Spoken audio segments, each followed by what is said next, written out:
Okay, so we are back. Koyoku is arriving, so I can just start by saying that to the people that are watching the live streaming that it is possible for them to intervene to the jury by tweeting using the hashtag Visible Award. So if there are any questions that you want to ask or or maybe one of the artists that feel that something is missing in this can tweet, or somebody working in the project can tweet and tell us something, and we're gonna read it and it will appear on our screen. So we'll be in touch with them live. So we started the session, the core session, so the jury session, with a short summary by Charles Esche, the chairman of the jury, that will also kick off the debate. And yeah.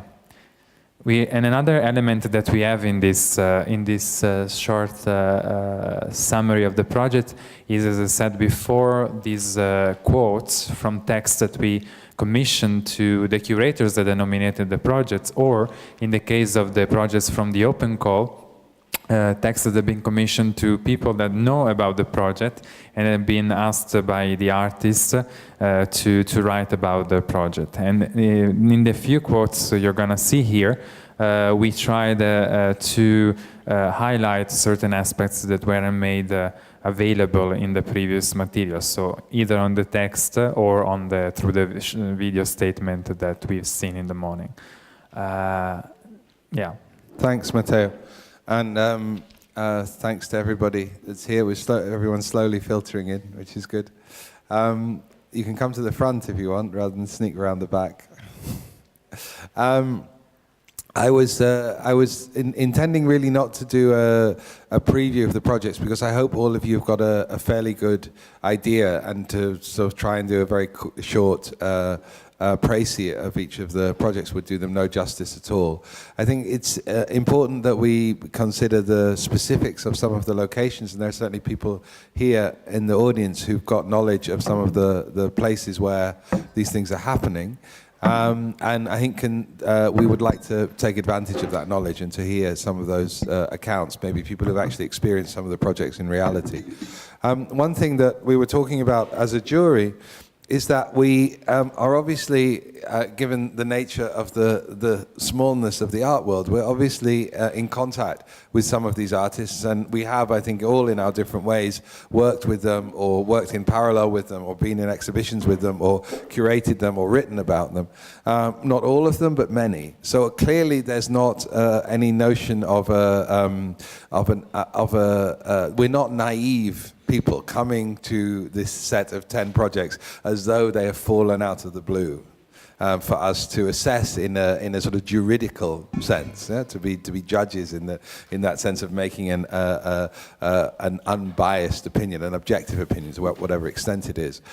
So what I would say is I would encourage the jury and also people that are in the public to talk about their experiences of these projects, or their experiences of the artists, and not to hide in any sense the fact that there is knowledge which is not necessarily shared by everybody, but can become shared by everybody if we speak about it. I think it's important that we recognize that those knowledges and even those friendships exist. But clearly one of the reasons of organizing this and doing it in public is precisely that those interests can be examined and can be seen for what they are, and can be taken into account in the decision of the jury. So I hope that that's okay for all of us, that we can relax about that to some extent. So what I'd like to start off with is looking at the jury members, and I do hope Koyo comes at some point, because otherwise she'll miss the whole point of being here. I don't know whether somebody can go and try and find her, or is it worthwhile? Because otherwise it will be silly. What I would like to do is to look at the question of the criteria that we might use to judge these projects overall, and then to talk about each of the projects in turn. So I would like to divide this session into two, essentially.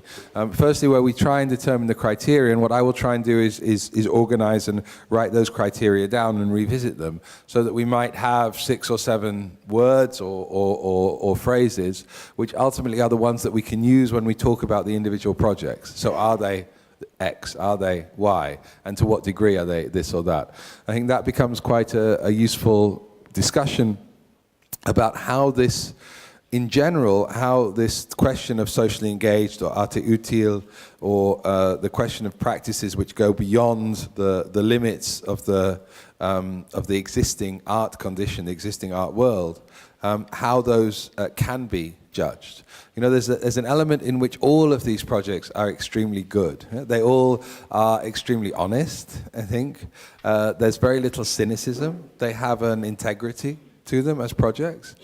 So clearly any judgment that's made of that is a judgment that's made with regard to that integrity and that sense of wanting to achieve a better world, wanting to achieve a better condition is an already given. Now that in the general art world, of course, you would say that's probably not true. But I think within these projects, it's true that there's a genuine and honest attempt on the part of the artists and the part of the projects to improve things in the world. And that's certainly something that we, not necessarily that we take for granted, but it's something that we need to both take account of and to some extent forget about. Yeah? So we're not making a judgment necessarily only about the ethics of the project. Yeah? There's a question of aesthetics and there's a question of effectiveness, in a sense, activism. Thank you for joining us, Koya. It's very sweet of you. No, it's okay. I was just trying to introduce the idea of criteria, and that was what I was talking about. So I think that this criteria needs to formulate around the question of ethics, around the question of aesthetics. What does that mean in these contexts? How do we understand it? Formal qualities, if you like. Are there formal qualities in forms of relation, which we can understand rather than the formal qualities that we've received from the October School and Clement Greenberg and that notion of modernity? And also, are there activist qualities? In other words, are there actually affecting results, outcomes of these projects, which also we can make judgments about? Like, are there more effective and less effective interventions? And how can we relativize the question of outcome? So I think this outcome, the ethics and the aesthetics, I wouldn't say they're criteria at all, because I think we need criteria within them. But those would be, for me, some of the discussion points that we'd need to touch upon in each of these projects. Now, I'd actually like to ask Nikos, because I was talking to him a little bit earlier, to outline maybe what these more specific criteria can be within this discussion. And maybe we can start to develop a vocabulary, which we can then measure these projects against. Nikos, could you start? Sure, it's a pleasure, Charles, and thank you. Is this working? Yes, it is now. First of all, let me just reinstate and underline the core points, which is that I think we all agree that all the projects share a common ethic, which is this ethic to be open to the world, to be socially engaged with issues of importance, to have a deep commitment to human needs, and to pursue justice and equality in some form. There's also, so that sort of ethical approach is evident across all the works, I think. Then there is another question which is more vertical if the first one is horizontal, which is the political engagement. And again, there seems to be a strong sense of political engagement in all the works, but it's very hard to try and measure the depth of that vertical impact. Even as much as we're starting to get a sense of each of the works, it's very difficult to really fathom the depth of that kind of impact that a work like this might have. However, what is apparent in almost all the works, and is very clear, is that each of the works tries to create another possible world, and it creates a sensory awareness of possibilities through art and through the activation of an artist-led project into a social context. So that sensory awareness of another world is something that we can, in some ways, begin to grasp. So that's one of the criteria that I would put forward. The second criteria that I would also like to consider is that, sure, this work that we're now seeing is occurring in almost every part of the world. So it's not a passing phenomenon. It's not a unique thing to one particular metropolis. It's not an expression of a particular gang of people or little movement that's come out of a specific cultural, historical, political moment. This is something that is truly global. Given that it is global, it's not a question of is it art anymore? That is the question of if, but rather a question of what kind of art and how is it becoming art. Now, in that sense, once we recognize that this phenomenon is here to stay and growing, it's also important to introduce this other criteria of translation now. And by this I mean is, if it is growing, how can it be extended beyond itself? If this is a project that happens in one place, in what way is it also extendable, translatable to another context? And by that, I don't mean it can be or should be repeated as a model, but rather adopted as a modality. So that's an important distinction I would like to stress in terms of this criterion and this category of translation. And following on from this idea that we live in a common world and that we are increasingly in contact with people from other parts of the world, and many of the projects talked about this as an issue, there's another concept that I'd also like to put forward as central to our thinking, which is to do with our sense of interest in other people. How do these projects cultivate a sense of interest in other people? And this could be an aesthetic interest in other people, but an aesthetic interest is not a detached, as disinterested form, as Kant, the philosopher, put it, but I would say as a mode of friendship. Now, friendship is central in all ways, and has always been central for the production of art. Artists will tell you about the benefits they have from being friends with certain people. Other artists, the famous example of Picasso and Braque, other writers, Gertrude Stein, etc., other people who have supported them materially, symbolically, culturally, etc. So friends have always been a crucial part of art. But it's also been, I would say, a critical component in the discourse and understanding of what could be art. Because it's through friendship that you not only get support, but it's through friendship that you develop a sense of what is also possible. Therefore, a true friendship is one that extends your sense of identity. It takes you beyond where you are into new frontiers. And what I'm interested in is not friendship amongst people who've grown up together, but the possibilities that these projects create about friendship that emerges in the spontaneous, ephemeral, fleeting moments of everyday life in a world of heightened mobility.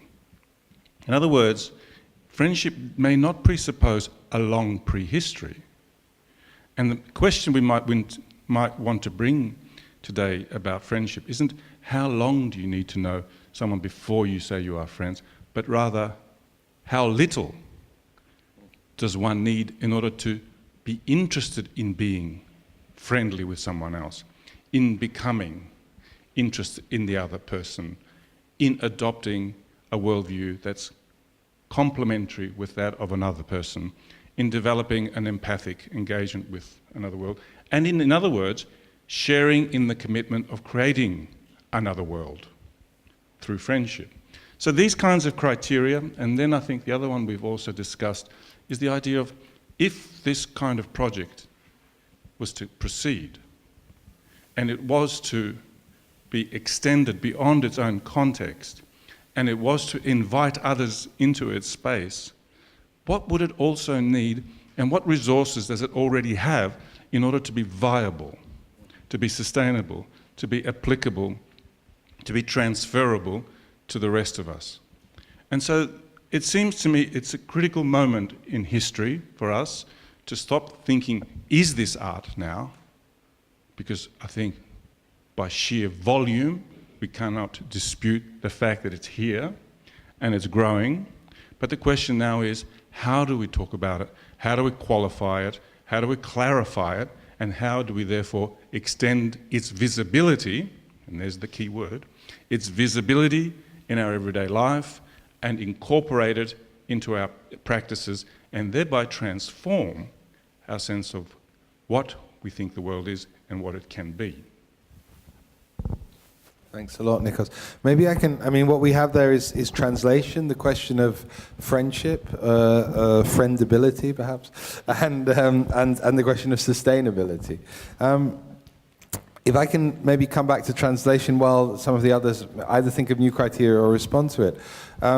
I suppose one of the obvious questions is what you're asking for is if we use the not to point it so directly, if we use this as a criteria, the fact that something is translatable would mean that it would be a positive aspect of the project.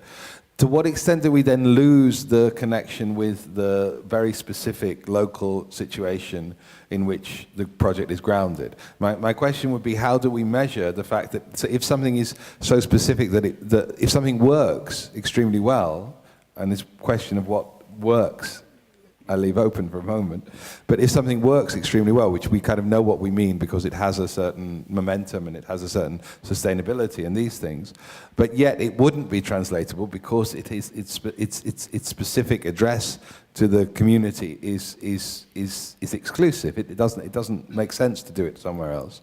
Would we then mark it down? Would we judge it to be less interesting?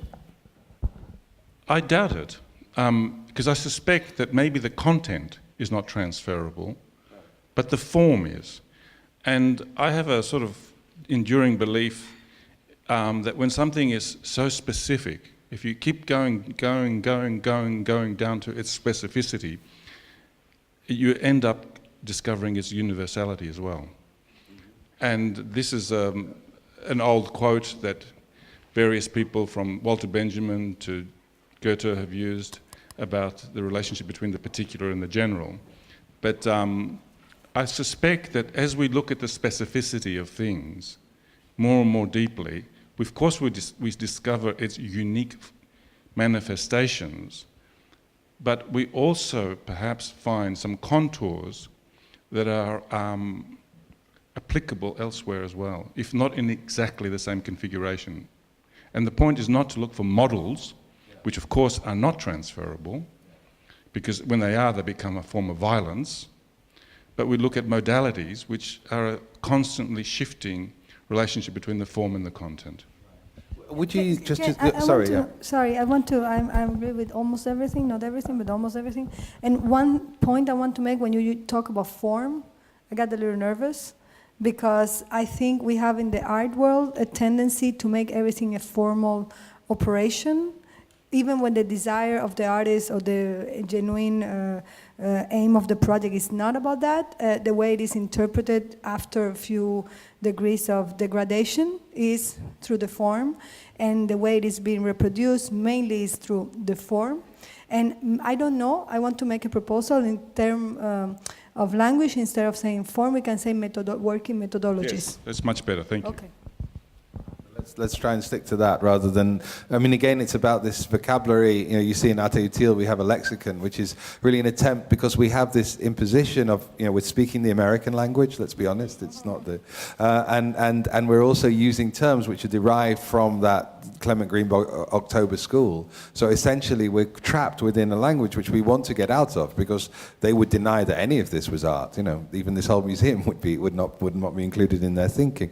So that organization of knowledge through their language does restrict us. So form becomes such a loaded term that even if we mean it in another way, it's kind of hopeless to try and use it because it's already captured, and liberating it is going to be a bigger task even than is big enough for us. Koyo, please. I don't know, I think I missed a little bit of your introduction, but I was thinking that one of the criteria that will be important for me to see us using in the judging or in the selection of or in the assessment of all these projects will be the effects or the impacts, because I consider, and this only engages me, I consider that socially engaged art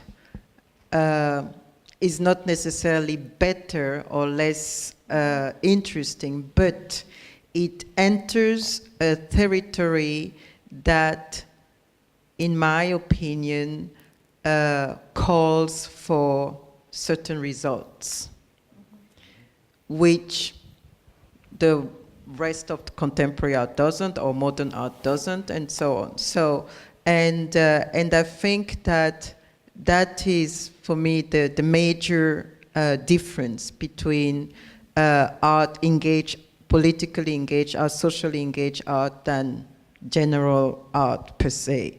So I will be interested in seeing that we discuss the project also on the basis of the effects, on the basis, or do we?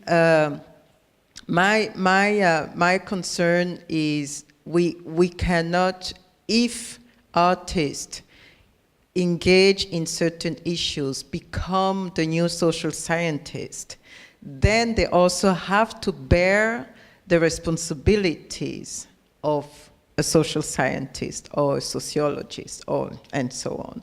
And a second criteria which I think we should look at is a certain form of aesthetics. We were talking forms, we were talking methodologies, but I really believe that regardless of any sort of political engagement and the activism that an artist can put at play in a project, an artist is still an artist. And I still want to see the kind of art, or it can be something absolutely minimal, not even perceptible, but there is a certain aesthetics that, I mean, I give you an example. It's very simple. The last Berlin Biennial is a bad example of social engaged art, for instance. Mm-hmm. You know, there were many works there, projects, I couldn't call them works, but many projects there that were claiming exactly this idea of producing art for social justice and so on. And in the short list here, there are many projects that, for me, are plainly into the activism realm, which I don't see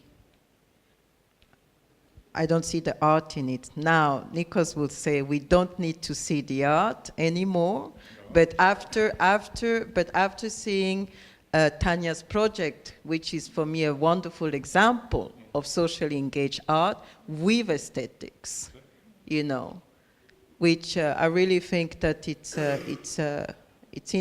important. I would want you to look at it through that. I feel like I'm the noting in the theater. They have a note person who tell you the thing. But sorry, I'm not. I'm very responding that generating. So no. But I think this is. I agree with you, and this is the tension that we always have, and we always been criticized. But in the Arte Útil show, we created a word called aesthetics. So it's aesthetics and ethics as a one word.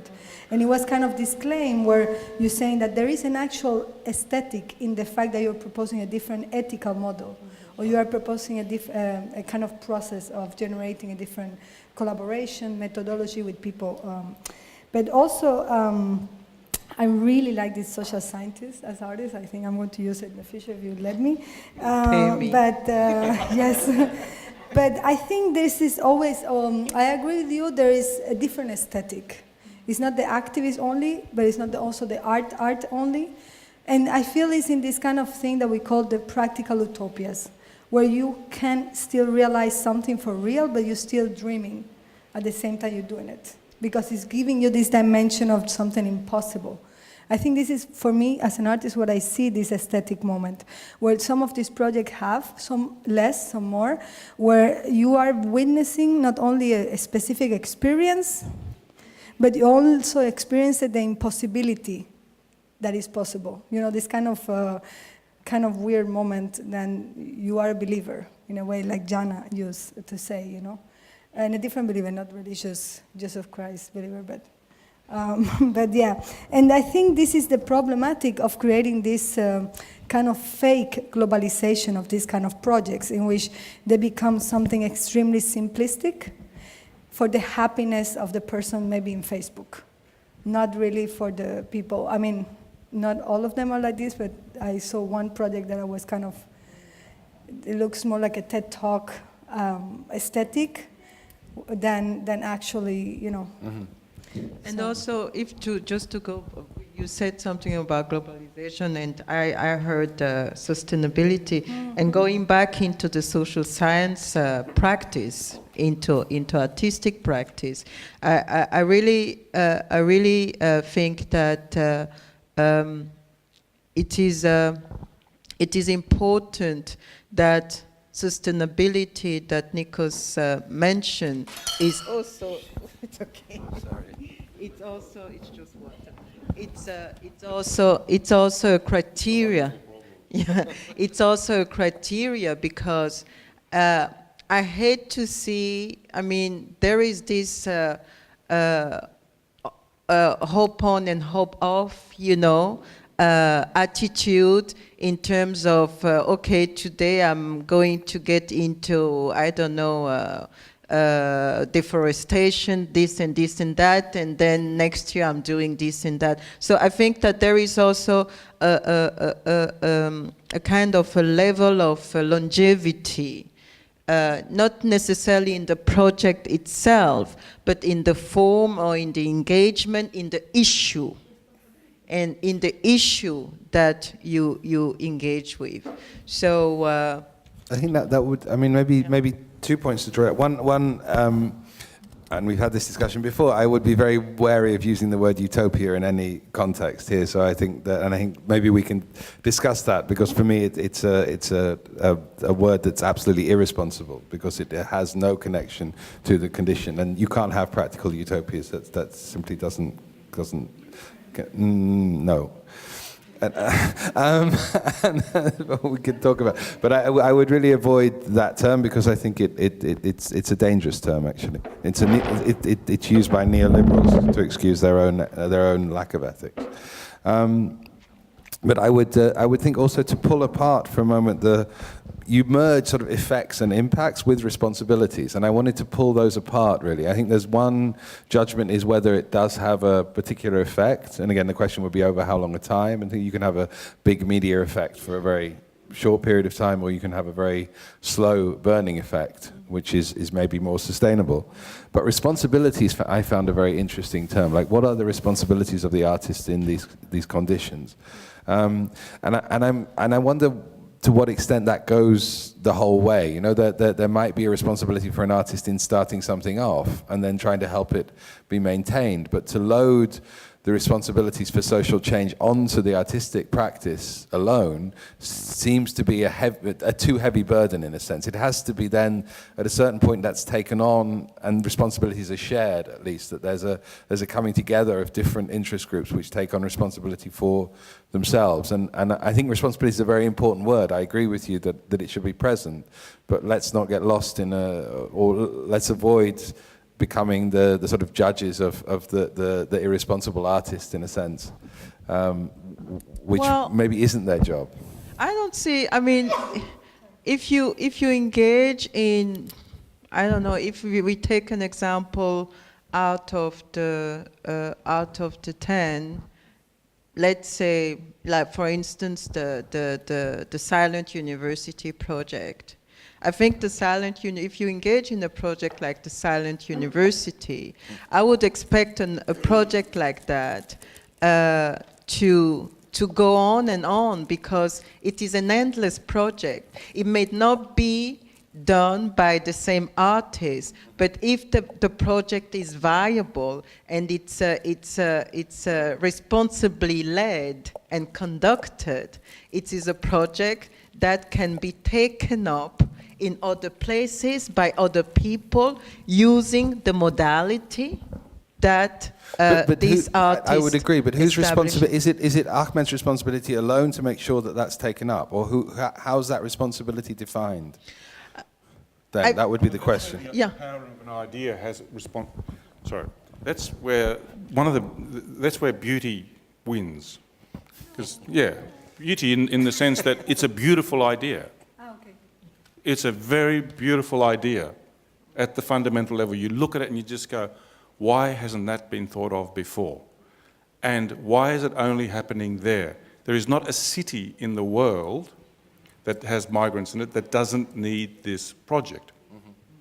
So the power of this project is the fact that you go, oh my God, this was obvious, but no one has done it yet. And sure, but my point is that once you see it in the full package, you see the whole possibility. Once you see the whole possibility, you see the way in which you would do it in your place, in your time, and that's where the power of the responsibility comes from, not an individual, but from an idea which then spreads. But then to whom the money should go? Then to whom the money should go, for example, if it's something, you know what I mean? That's a good question. Like you said, there should But be that, 25,000 if we are to talk about that project specifically, if I understood it correctly, Charles, leave it. You're not going to sweep the floor now. If I understood the project correctly, he's hoping for funding to establish an online platform that will be accessible by everyone and could create a modality that can be recuperated, reused by others.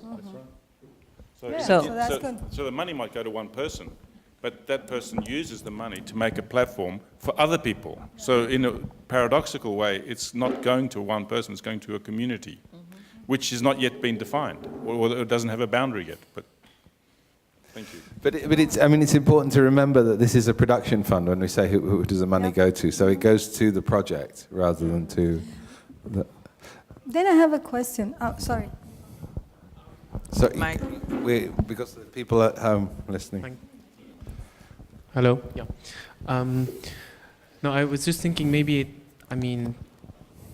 it's a group decision, obviously, but I think we're trying to establish criteria, but I also think we might get lost in discussion, and it might be interesting to go through all 10 of the projects one time, just to determine maybe what will they actually do. If you give me five minutes, because I'd like just to come to some vocabulary, and I think we're almost there. But if you give me 5 minutes, and then we'll go through each project in turn. Because that's the plan. For me, my main question is, I would really think it important to determine each project what will be done, because some of them are more clear about it than others. No, I agree, So, and I hope we'll do that in a minute. But I think it's useful to have some measure, because otherwise we're just talking about this project in terms of, I don't know, good or bad or something. Yeah. So maybe we can. It's helpful because it means that we can sort of round this up and not close it. I know that Jana had an issue with the question of whether the project was happening or not, and I hope you can mention that in a minute. But Tanya. No, I think I was coming up from what you guys were saying, and actually what you say is very appropriate,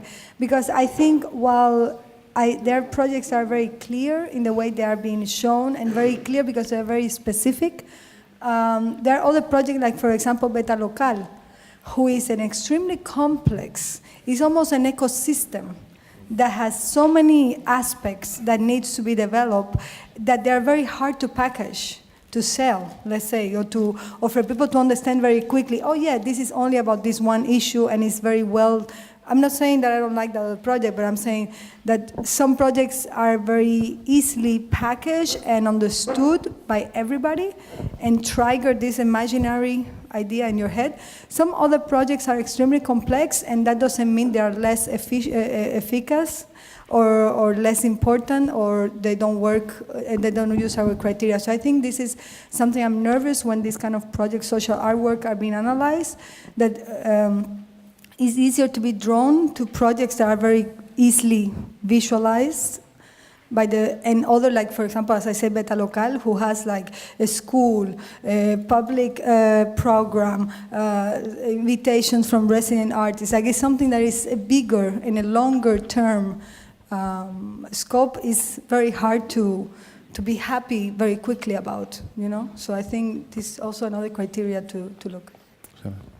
Yeah, I think I can sort of underwrite that we should not forget that this is also a practice that comes with a lot of messiness.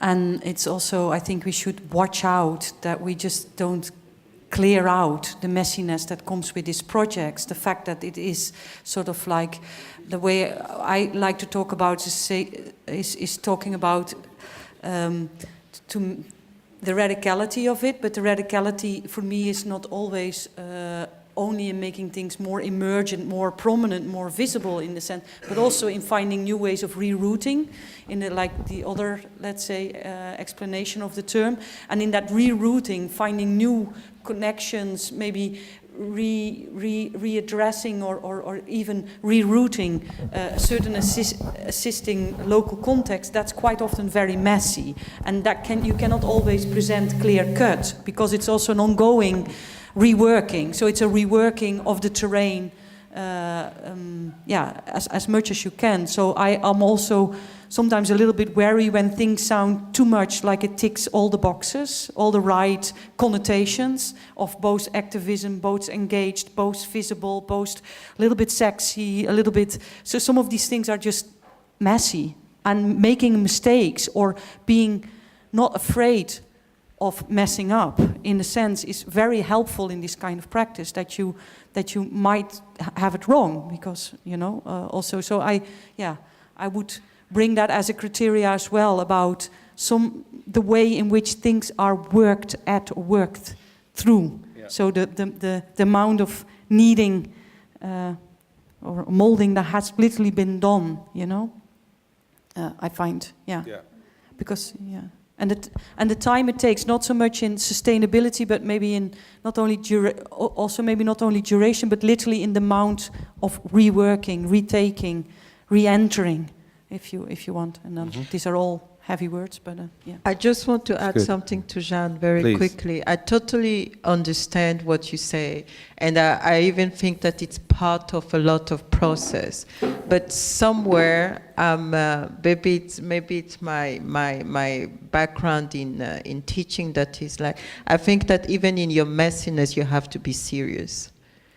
And there is, I think that I expect a level of seriousness and especially when you say that when your premise is socially engaged and politically engaged, and a lot of processes are not predictable, especially when you deal with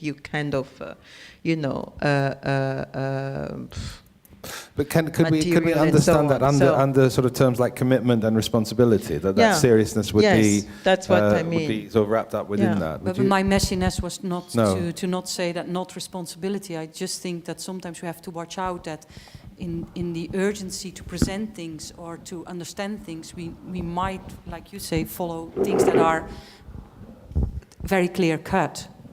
So... Very quickly, sorry.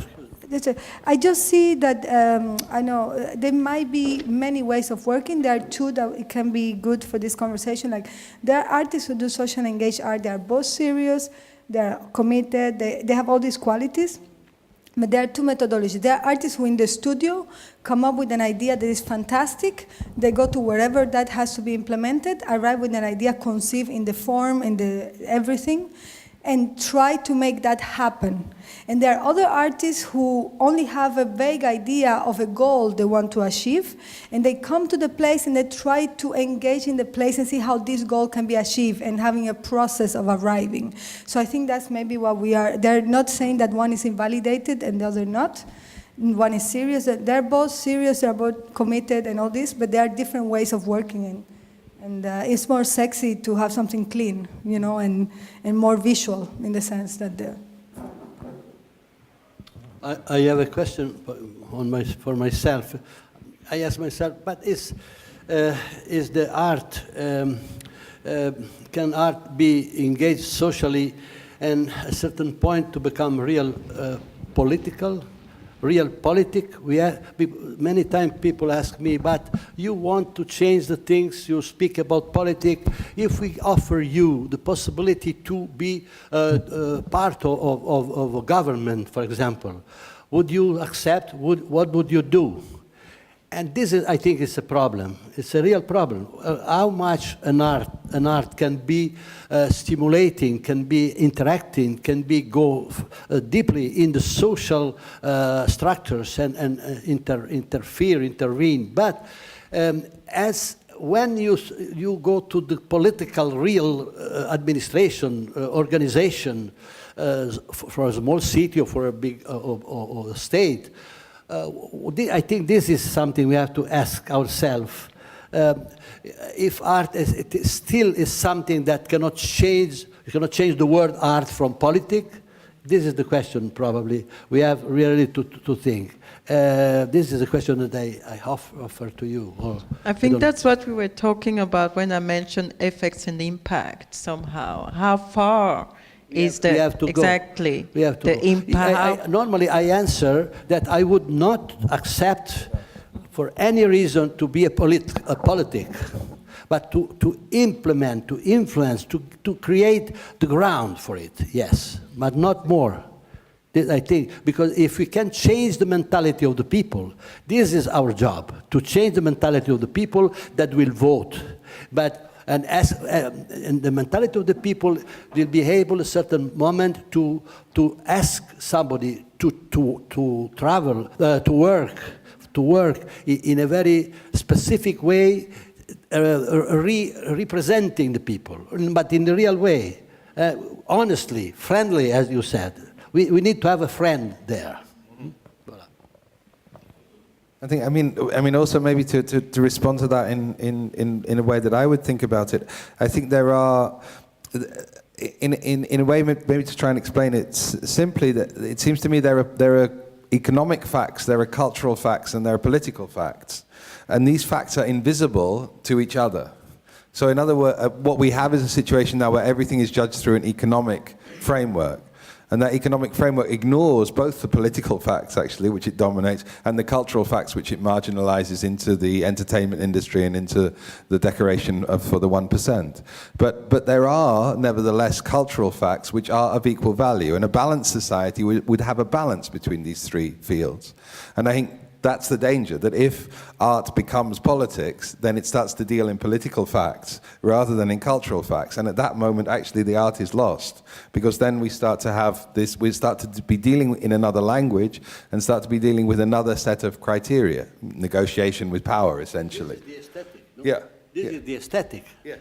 That probably the politics doesn't have. Yeah, exactly. Exactly. I mean, the word aesthetic we all have problems with, but it's hard to get away from it as well, because it's the facts maybe that we can deal with in a certain sense, at least historically. So I think that's where for me that's where to maintain the zone of culture, as an equal voice alongside the political and the economic seems to be much more important than to become political or to become economic. You know, essentially an artist like Damien Hirst is an economic artist. I mean, his engagement is entirely economic. He's dealing with that and no longer with aesthetics nor with politics. What do you mean by politics? Because we have somebody like Augusto Boal who actually changed laws through art. Yeah, but he changed. Yeah, but he. I mean, there's a difference between Augusto Boal and Gilberto Gil, maybe, and that would be the difference, I would say. It's about using the cultural facts to influence politics or becoming a politician. Or Youssou N'Dour. He also became Minister of Culture of Senegal. But I would again say that, like with Gilberto Gil, although they're great people, yeah, but I think that step is... It's not that step is right or wrong. I think it's impossible, actually, because I think then you have to deal with another set of conditions and you become a politician and you're no longer working within the realm of culture. Can I ask a question? Maybe it's not a criteria, but something that maybe should be thought about when looking at the projects is the kind of institutional infrastructure around certain projects. Some of the projects have a kind of embedded within institutions or have institutional backing. Some things are very much a set of individuals working alone. And I think that when you're talking about production and the longevity of projects, these things should be thought about. Yeah, I think that's true. I think I think that's in a way. I mean, maybe I can, to sum up quickly, I can go through some of the criteria. I mean, we're not going to use these absolutely, but some of the vocabulary that we entered, and then. Oh, good. Sorry. Sorry. Thank you. And another criteria I would suggest that maybe was implicit in all your words is how the project and the model is able to provide is open and permeable to the community issues, like how is able to empower the texture so that the projects are autonomous and they don't need anymore the artistic interventions, or they are at the same level. This is quite important, and so I'm looking at, for example, the rural villages in Puya run by Fernando Doria Garcia. I mean, it's a kind of step further if you go and try to interact with people from the designing of the project and not just in the result. Yeah, I think that's good. Can I just underline some of these points? Yeah, please. Because going back to Jean's point about messiness and about your point now about the environment, which is also similar to what Nick said about the institution, I think it'd be useful to think about how an individual project is situated in an environment and how that environment is defined as open, closed, flexible, permeable, messy, but it's a complex ecology between the individuals and their teams and their tools and the broader community. So that sense, I suspect that the term environment might encapsulate that complex ecology between individuals' tools in the community, and the permeability between and the flexibility of those different elements. That's good. I think to not frustrate our friend any further, I think we should go straight to... Can I make just a last intervention? Of course, Paolo, sorry. I know we've got a job to do and come up with can you hear me? Yes. With the award, but we are also experimenting here with this format, so I will try to push as well this experimentary phase to its limit by introducing another possibility to as a criterion. I see that one issue that is probably common to all the projects and also to our process here is its educational, experiential element. And I think that this is extremely important as we're dealing with systems where expertise and competencies, institutions are dying, are dead, certainties are dead, as we know, but these processes are allowing people to become expert through experience. And this notion is, I feel, very much close to what politics or new sense of democracy is about. And so I would suggest that we keep an eye on this. Very good, thank you. Are there any? I would like to go on. Basically, I hope that people feel that we've dealt with the criteria. I will maybe come back to them at certain times, but I'm not going to list them now. I'd like to actually start and address the various projects, and we could take them. Matteo, should we take them in order of how we were working on them? Before that, can we disclose who knows which project? Because I feel uncomfortable that I'm close to many of these projects. I think as we go through each project, you can make that statement. Okay. Jana? I think, but I also mentioned that before, that there is also disclosing which projects we know, or I think it's important, but also I think there's a difference that some projects feel that they are already really working for a longer period of time, or and some other projects sound more like a funding application. So where yeah, that balance I think is quite interesting also, and I feel that some things are really already, even as a start of a project, more embedded than other things. So I feel like that's also to maybe the visible organization. What is the prize given for the production of a work or for the extension of the production of a work? So is for the production of a new work or for the extension of an existing project? And that, I feel, in the selection of 10 is not evenly balanced. So that's really a question to the organization. I mean, maybe we can also address that in the question of sustainability or viability, because clearly a new project, we could say much less about its viability than one that's already under discussion. So we can maybe touch on that both in terms of does this really exist or not, and also is it sustainable? Yeah.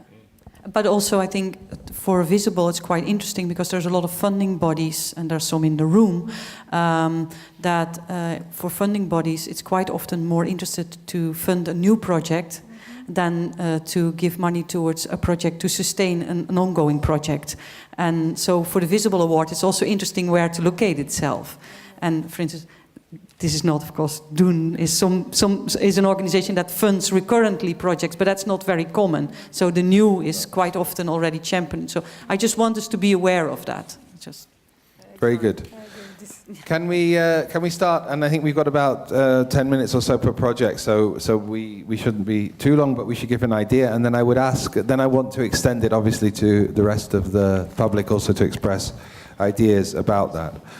The first project is Sami Balogi, is the project called Kumbhaka. Just to remind you, that's working with an archive of images, or discovering an archive of images, unturning an archive of images in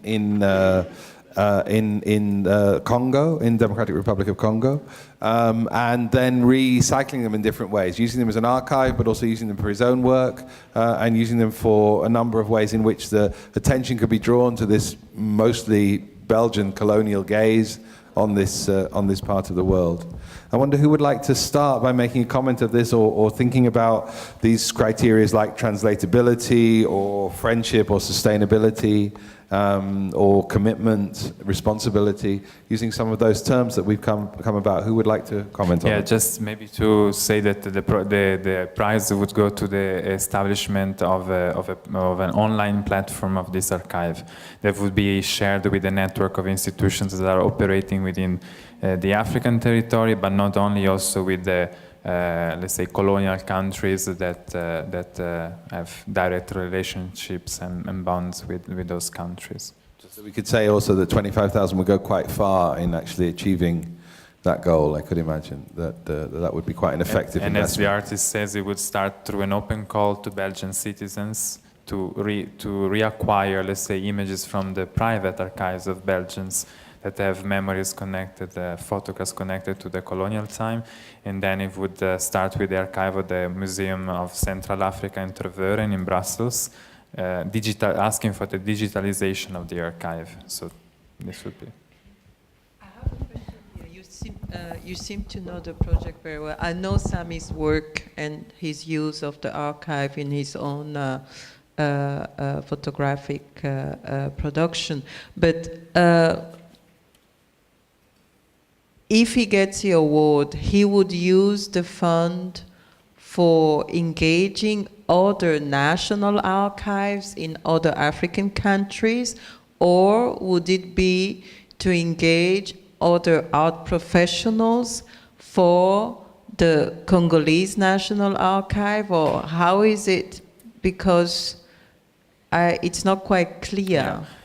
I can only answer from what we received from the artists, of course, and it says that it would start with the Democratic Republic of Congo, so directly addressing first the archives in Belgium, private and public, and then in the archives also of Congolese people. And so it seems to me that what he proposes on a national scale of the Democratic Republic of Congo.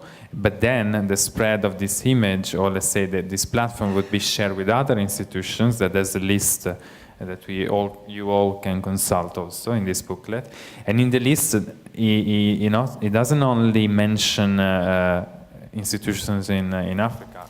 yours is also part of the Yeah. of the network, but also let's say other like Bangladesh, or there's another one in. There was another one out of Africa, but some in France, of course, in the United Kingdom, and so in Lebanon. Okay, that is more Middle East. So, yeah. So the idea would be maybe that this archive would be accessible through also these other existing networks, and perhaps to share other archives through this platform. Can I solicit some comments as well, if there's not any further questions? No. So, I mean, I can. Well, people can read this. No, I don't need to read. Yeah, but it would be nice to make it more to say it. I think, no. I mean, so Okay. So this is so. There's a number of people that were asked to comment on it, and I can read this out. The strong sense of social engagement is noticed strongly in his artistic work and extends in his practice through the initiation and co-organization of the Biennale de Lubumbashi. The initiative turns the city of Lubumbashi from a site of sources for researchers and artists into a site of creative actions, artistic production and diffusion. Adopting a strategy that uses the public spaces, buildings and billboards, the Biennale aims to build up a community that would claim in the future the organization's ownership. I'm not sure how much that helps, Matteo, I have to say. No, because the idea was to have an external point of view that would stress something. In this case, I think what would help is to know that he's an artist that has organizational skills that allowed him to build a biennial. That's true. And, I mean, this is what I mean. And of course, what we asked to the curators was to highlight an aspect that was not coming out from the application, but that would still present a characteristic of the practitioner that would help us understand and assess his capability of making or to continue the project. No, that sounds reasonable. Yeah, absolutely. We faced that story last year with the Festival de Performance de Cali, where it was very important to see also how a previous experience would allow us to understand how sustainable and feasible was the thing. It's also why in the second edition we focused on projects that already exist, or, as you said before, artists that have a track record of making this kind of projects happen. Yeah. I personally, I mean, I feel sort of concerned, and I personally don't see the social engagement. I see an archival practice in photography, and a concern about historical material, a concern about political history, and I see, but all that flows into his personal work, which is not necessarily, for me, shared in a wider sense as a community. It's not like a community work or a community program. It's an interest in the archive, and which is fair enough, legitimate and everything, but I miss the community around it. And I mean, it's Sami will kill me if he's listening to this. I think you're right. I think you're right. Also, because we have seen the intervention here, they are personal intervention, in his own individual intervention, very effective, but very, very artistic in a personal way of putting together images of the archive and his own way to do it. In this way, it's become very, very individual, much more than a community activity. I would also. Is there anybody that would?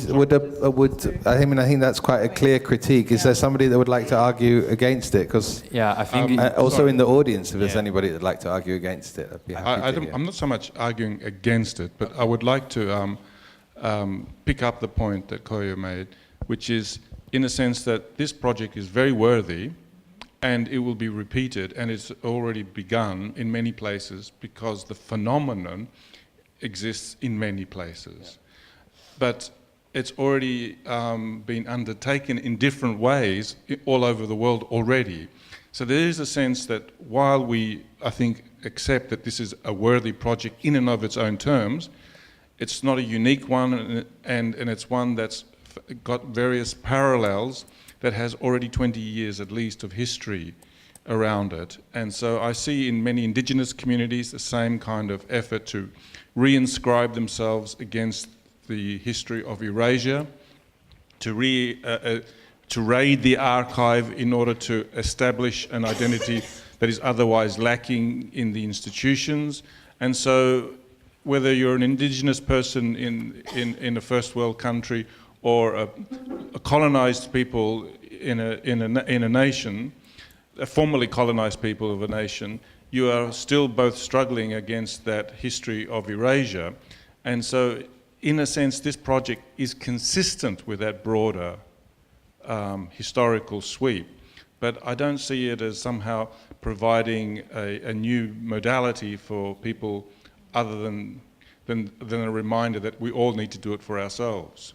And just because I think Judith and I can play a bit the artist lawyers in some way, because maybe we've spent more time on these projects being the curator of and just to say that the community to which this project referred to is a potential community, perhaps because it says that this archive would be then available through also universities, through also institutions, so not necessarily only through artistic work but other kind of work, so to re-own the image of the time of the colonization and the history of Congo, and yes, this would be one aspect. And the other thing that just because I take elements from the application, another thing that is said in the video is about this school that is set up, of which I know anything, just what I've seen in the video. Maybe you know much more than I do.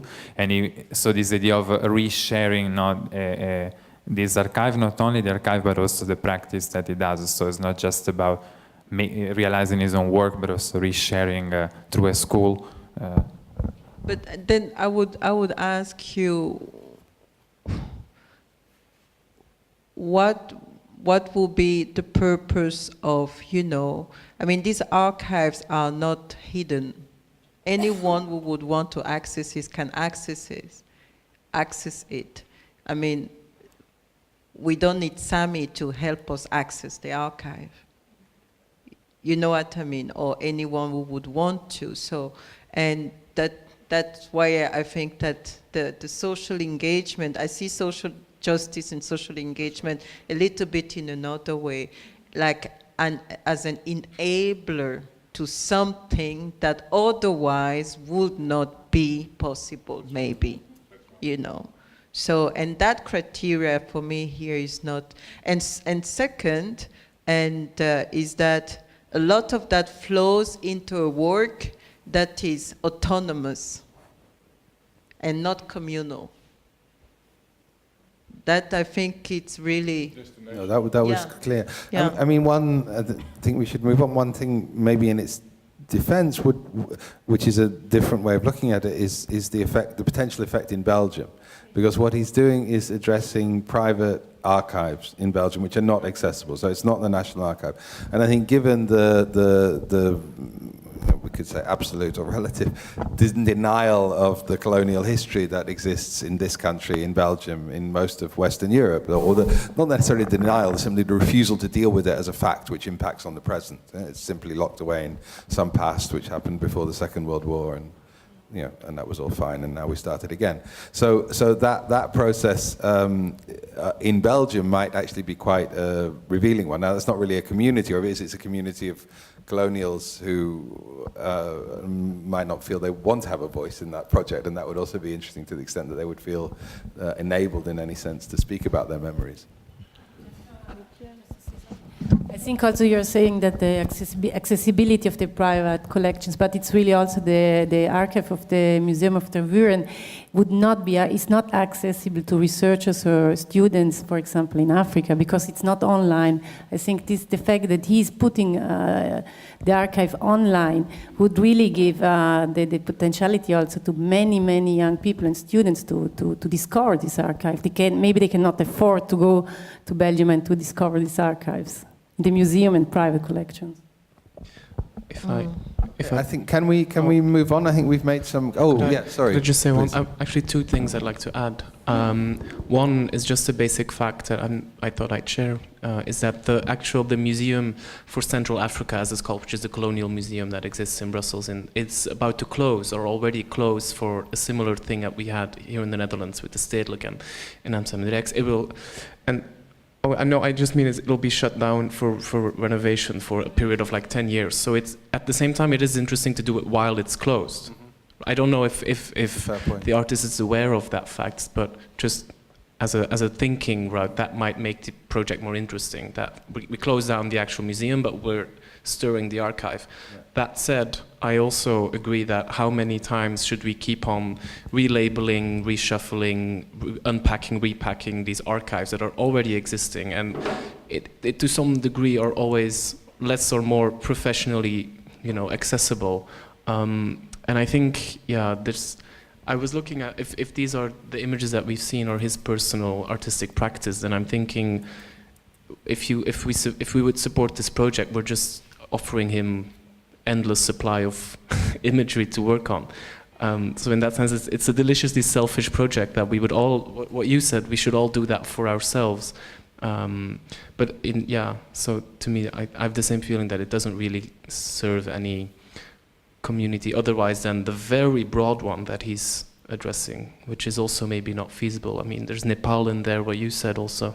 So I think maybe in that sense it's also a lack of focus. Mm-hmm. Are there any more comments? I'd quite like to move on, because I think we've sort of covered it fairly extensively, and we can draw our own conclusions, I think, from that discussion about where it is in the ranking. Number 2 is Beta Local, which is instantly present, From Tool to Tool, which is a project in Puerto Rico, which is has an awkward relationship with the United States, I think, is partly the United States and partly not. This is a very extended project, and they have a specific element within this very extended project. Matteo, maybe you could say a little bit about, Judith, can you say a little bit about the use of the money? What would the money be used for in this case? They of course, they have an activity and a program that they are really running daily. And what we are forcing for with the award would be really to implement this program. So to develop certain projects that they would like to extend in a way. So they were really proposing 5 actions that we have seen this morning presented in the video, and the award would go for that, to realize these 5 projects. Can I just ask, it's more a point of clarification then. I mean, 25,000 is a lot of money, but also a small amount of money, depending on which scale you're talking about. For 5 projects, that would be then 5,000 each. Would that really have an impact on their work? I guess, yes. We have also to consider that, for example, also with Elena Producciones, it was 25,000 euro in Europe, but to shift it then in a South American context, it's a big...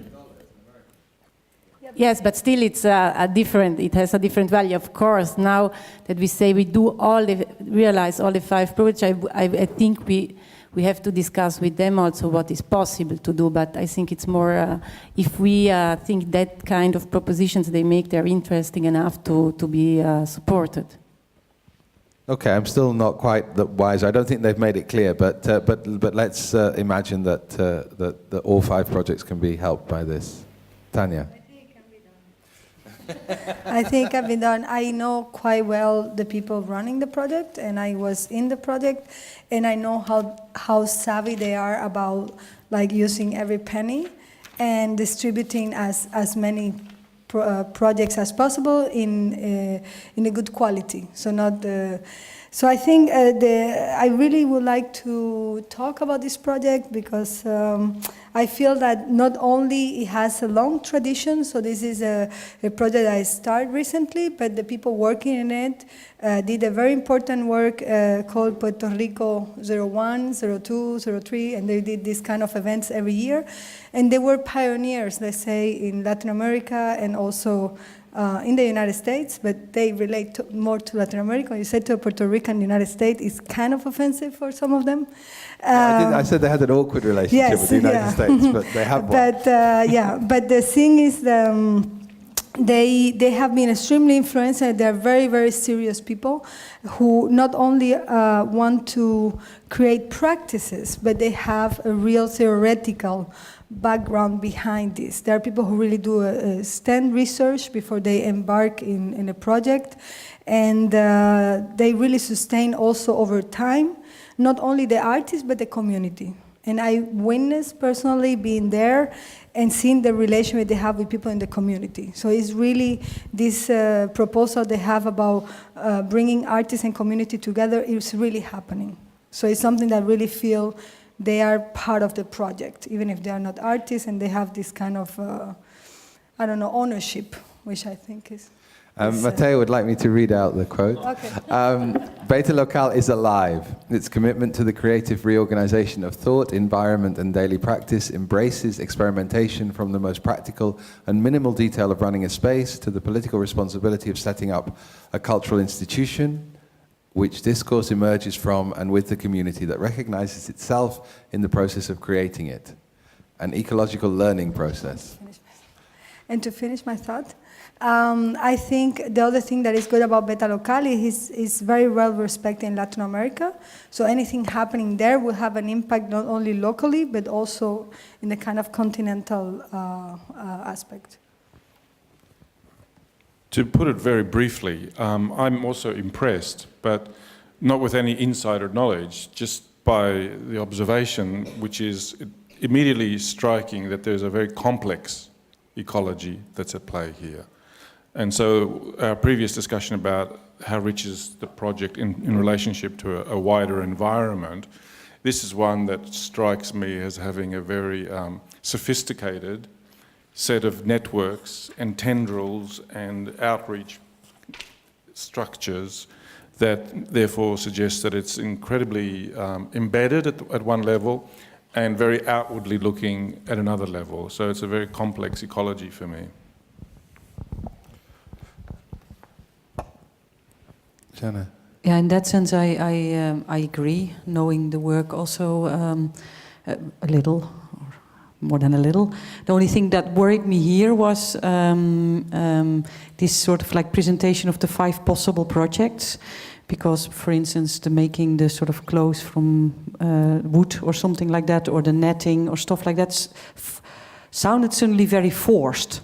Almost like we have to come up with 5 projects or with 5 examples. So this here for me, I find it really in case like say, okay, this is very interesting work that is produced. They can use the money to just keep doing what they're doing, and they're doing it very well. And then suddenly there's these 5 projects. So I'm like, yeah, I'm a bit confused there. I have to say that because that with the 5 examples, not with all 5, I was convinced. Yeah, I kind of agree with this, but I knowing the way they work, they're a very flexible and very self-critical project. So I'm sure if they are listening to this, they will reflect on it, and they will not just do it. They're not this kind of people who just have an idea and execute it, and do the next one. And they're not doers in that way. They are thinkers. I mean, so I'm sure. I think that's This is something maybe the format of this sort of like brings forward that people then say, okay, let's have to do something. I suppose I mean, it's a bit of a leading question, but I want to ask about the aesthetics of the proposal. I mean, when I saw okay, this is me having an opinion about it, but the aesthetics of the clothes troubled me a little. I have to be frank, and I wasn't sure whether the product lines, why exactly that was there. I certainly in terms of sustainability and engaging with the economic system, I would have no problem with that. But it wasn't clear to me whether they were products that would feed into that system, or whether they were simply, as Jana says, maybe the result of wanting to say, oh, something real will happen, which maybe we're less concerned about than they might think in the application. I don't know. Or maybe it's not about doing the thing in wood. Maybe it's about what you create around that activity. And that's very hard to put The problem is that I image. have to judge it. You have and I totally accept it's really useful, that knowledge. But when I look at the the aesthetics. I mean, if we talk about the activist element and the engagement with the community, I think it's really clear that we would all be enthusiastic about it. But some of the choices of how that's the separation, I suppose, of the aesthetics and the ethics, in the sense of these clothing products that could go into some sort of I don't know, sort of dark side fashion exhibition or something like that, which isn't very fashionable. But it would that bothers me a little bit. But do you find this in all the 5 projects, or only one of the project? Because maybe I think it's that's the main one. I think like the walking project feels much more sustainable there are and 5 projects, valuable. so maybe that artist has that aesthetic. They invited that artist. So. Koyo, can I ask you to? I don't really know. I like it because it's sexy. It's definitely sexy, and it's sort of well packaged. I mean, Tanya mentioned that it could be better packaged, but I think it's already extremely attractive. The whole angles that they take to do to do the project, and the formats that they use, the communal, they use food, which is always very good sign for me. And but at the same time, I have to honestly say that I don't really know, because I don't know this project, and I really have to, I learned about it when I was looking at the material for the jury, but it's a bit difficult for me to have an opinion.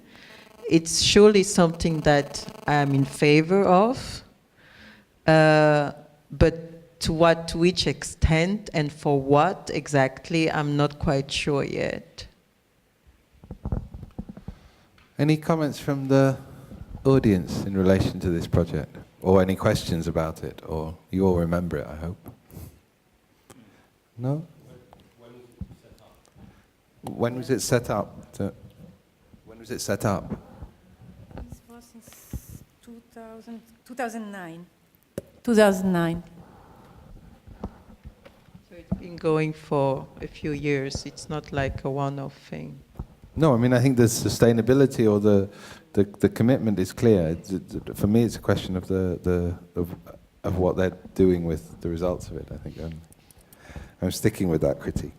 Right, if we move to the third issue, people, if you want to come back on this, of course, you're more than welcome. The third one is the Museum of Public Concerns. It's already up there. Museum of Public Concerns, a Brazilian project in Minas Gerais with May Betonico. Again, I'm going to ask which one of you is responsible for that. Matteo, what would they do with the 25,000? Okay, it's a complex project, as we have seen through the video. With the 25,000, they would set up this mobile device through which the alternative archives that there's a narrative around Minas Gerais history. So they archive the pictures that you see here, no? These archives that are made through the dialogue with the people, unions of workers or indigenous people living in the area. So all those voices that are not asked when they are thinking about building these museums about the area. And so with this traveling device, not only they would make this material travel, but they would gather other material in order to set up a museum of public concerns where these alternative narratives are spread, say, around the region. And they're not clear about, let's say, where it will take place, the museum. So, but they mention a lot of institutions that could be used, I think. Maybe I could start, because this is another archive project, to say if we could think it in relationship to Sami Bajoli's project and the critiques that we had that it wasn't community engaging. Is that a place that somebody would like to start to compare the two a little bit? Very quickly, I think that following what Koyo was saying long ago, I think it's a moment in which it's not enough for socially engaged art to show us something, to tell us what we kind of already know, but just propose to do something with that knowledge. And that's something that is, when I saw the title, I was very excited because it really put me in this other moment that I'm not feeling in the proposal. You know what I mean? So. I have questions. Is it, I mean, if I understood you correctly, Matteo, is something that they are planning to do, or is something that they are already doing?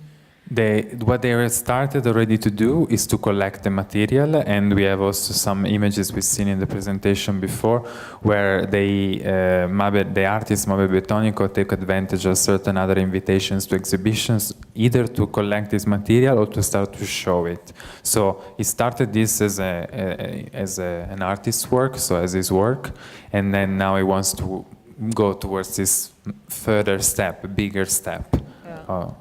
Of implementing the archive. It's a traveling museum. In some way, yes. Should be a traveling. No, the project is a traveling museum. Yes, because this mobile device is the museum itself. But yeah, I don't know if you foresee a final presentation. And it can be expandable, because as material is added, as bigger it becomes. Yes, and he's in dialogue. Project, basically. Yes, and is expanding it by being in touch with different communities. He mentions that are let's say the pivotal protagonists of the Minas Gerais modernization, because he mentioned also the modernization of Brazil as a failure and how this community became disfranchised after the failure of this modernization, and yeah, all the materials also deal with that. I would like to say a few words in support of this project. I was, again, very enthusiastic, and I love the title. I found it inspirational. I also liked the idea that it's a mobile device, and it speaks to mobility, but history at the same time. It speaks to the mobility of goods and the servicing of mobility, train stations. Now, these are also public assets that are increasingly being transferred to private corporations. And here is a process of critical intervention into a global phenomenon, the transfer of primary products from places like Brazil, and then where they are processed in other parts of the world, and then the processed goods are returned back to be purchased. This is an old colonial story in a neo-colonial period. And so here is an opportunity for us to reflect on what is a public asset today. And there's another project which we'll be talking about next, I think, which also reflects on the idea of a post office. And in both instances, the train station and the post office were public assets, infrastructure for mobility and communication.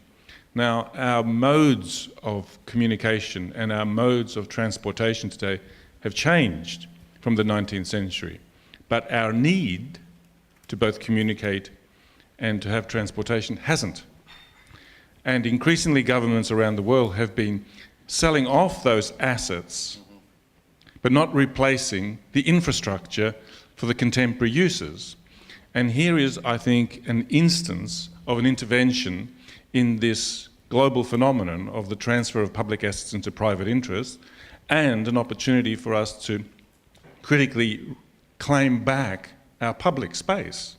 And this is a matter of concern, as they say. So I would promote this project very strongly. And there's another element. And there's another text that I'd happily read out. Thank you. It is not a museum specifically devoted to one subject or another, important as that would be, but dedicated to the principle of public discussion itself. In the huge and spontaneous protests that occurred earlier this year in Brazil, which some of you will know about, it was essentially the middle classes who took to the streets. What struck most observers was the fact that everybody arrived with his or her own claim on a placard. Each of them has a story to tell, and this story is without doubt quite different from the one that would be told in a company-run museum. And I think also, I mean, the background in Brazil is maybe, because I'm working there at the moment, is maybe worthwhile to understand that this, there is a sort of notionally leftist government under Lula and under Dilma now. But the processes of privatization of these assets, which is exactly what Nikos talked about, is still going ahead. And, the crucial deficiencies in Brazil are infrastructure and education. That's what everybody will tell you, from Dilma Rousseff herself all the way down to the people who are living on $1 a day, as we heard about in another project.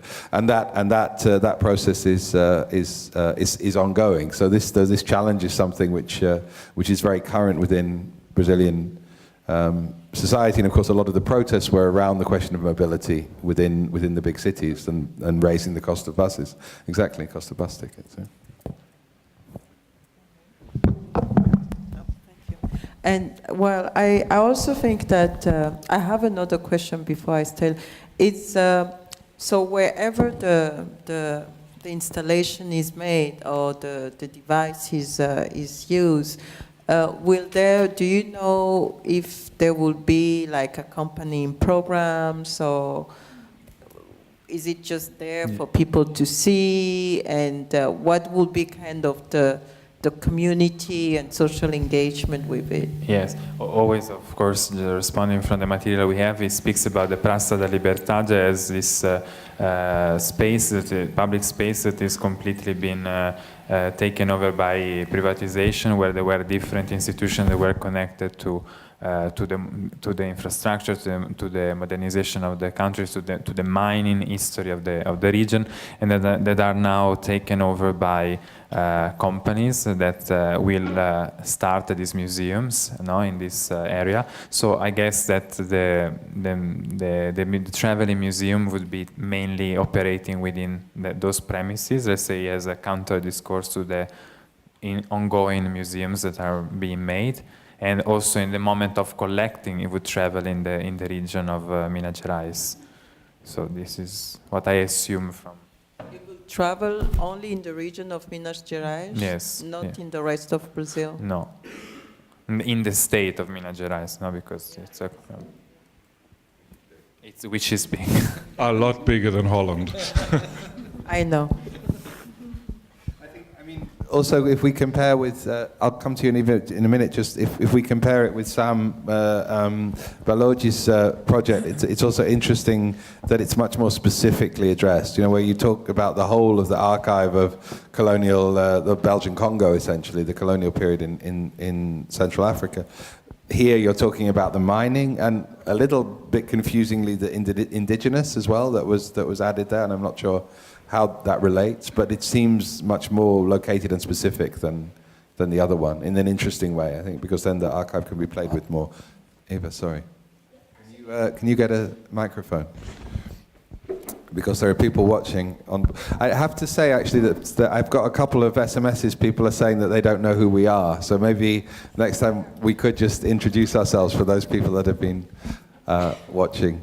Thank you. Okay.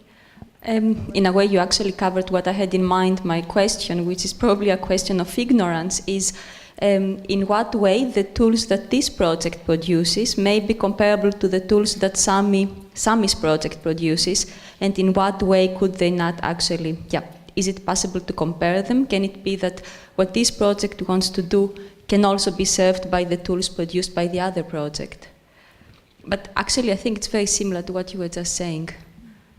I mean, for me, there's quite a difference. One is the specificity, and the second is the question of mobility in the region itself, and the relationship that might build up with people in different communities within Minas Gerais, and that seems to answer something. I mean, it seems to be more layered and complex, to put it simply, than the other one, which feels more generalist in its address. But I don't know. People are welcome to disagree with me on that. Do we have any question from Twitter or stuff like that? No, okay.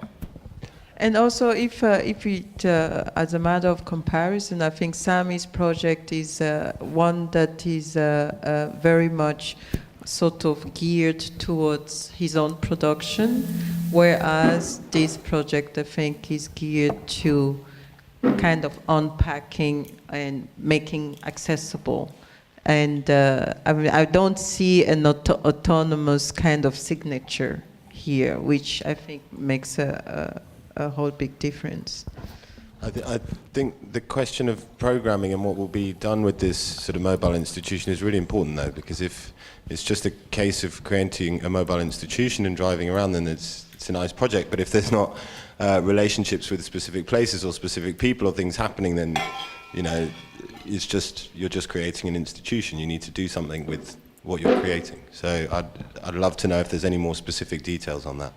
Well, I think maybe, Charles, you can say a bit more about it because you're in the middle of it. And I think, Minas Gerais as a region in Brazil is one that has traditionally produced a lot of workers for the Brazilian industry and economy, but at the same time, due to racial, historical kind of constellation, is one that is very underserved at the same time, so to speak. So, and I think that in that context, or am I wrong? In that context, it's more in the northeast. It's exactly. more further to the north that you have that. But it's true. It's in that direction. It's in that frontier. It's in that context. You had a lot of mining was there, so people were actually working the mining, whereas in the northeast people were being shipped out to the south, including to Minas Gerais, to be miners that were moving down. So it's sort of in between the rich belt of Sao Paulo, Rio, and to the south, and the population resource in a sense, which was the north and northeast. Yeah. Can I interrupt, because I think also with the first project, I think what we with this project, I do agree with Nick that the fact knowing if there is really also a program of sharing this information is very important, because one of the criteria we spoke about is also this learning or this collective learning. So if it's only about collecting and showing, or collecting and presenting or representing, and there's not a component of how we then interpret this information or share this information or debate information, then I find it also problematic. So I think that we have to keep watching for that element as well. It's true. It's also in relation to Sami Bajoli's project. I give you, maybe that is interpreted more because it's interpreted through his own work. So there is a process of interpretation which happens, and here maybe it's less clear what that interpretation might be. I just ask, what is the possible activation that can be produced around that? This is what is interesting for me. The knowledge is something, but the activation that comes from this knowledge should be part of the project. But in the proposal that he sent us also was also indicated that it's not just to set up the mobile museum, but also to activate it with food workshops, also with schools and with community centers. So I think there will be a display that can be used also to present this material. But the main aim was also to work with this material. And also to create a debate around. So I think he was speaking about workshops, so it's not just to present it. The project started in 2012, and Mabe is also teaching at the university, so he plans to run it until 2015, so he has a specific schedule, let's say. I think it's a she. But it's a she? Are you sure? Okay, sorry. I met her, and she was a she at that point.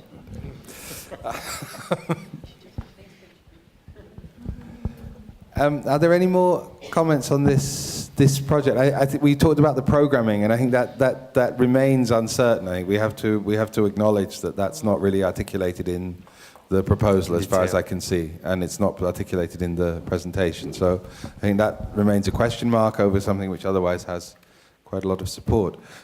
We can go on to the project I just mentioned just before, the $1 project by Papana Audiovisual Research Center based in Cambodia, but this is a global project very much. I hope you all remember it, the idea of making a 7-minute film by the was it one? No, more than that. $1 a day. $1 a day people, which was what, 17% of the population, world's population, 1.2 billion or something. Yeah, that's the population of China, though. It sounds small.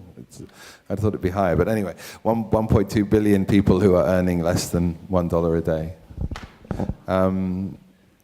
Comments, please, on this one from anybody? Or I can read out the text.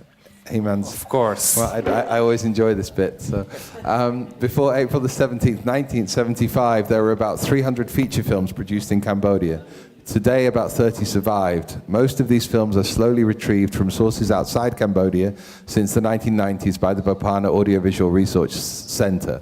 There is another side to the Bopana story, one that is equally important as retrieving history. It's about inventing the future via storytelling.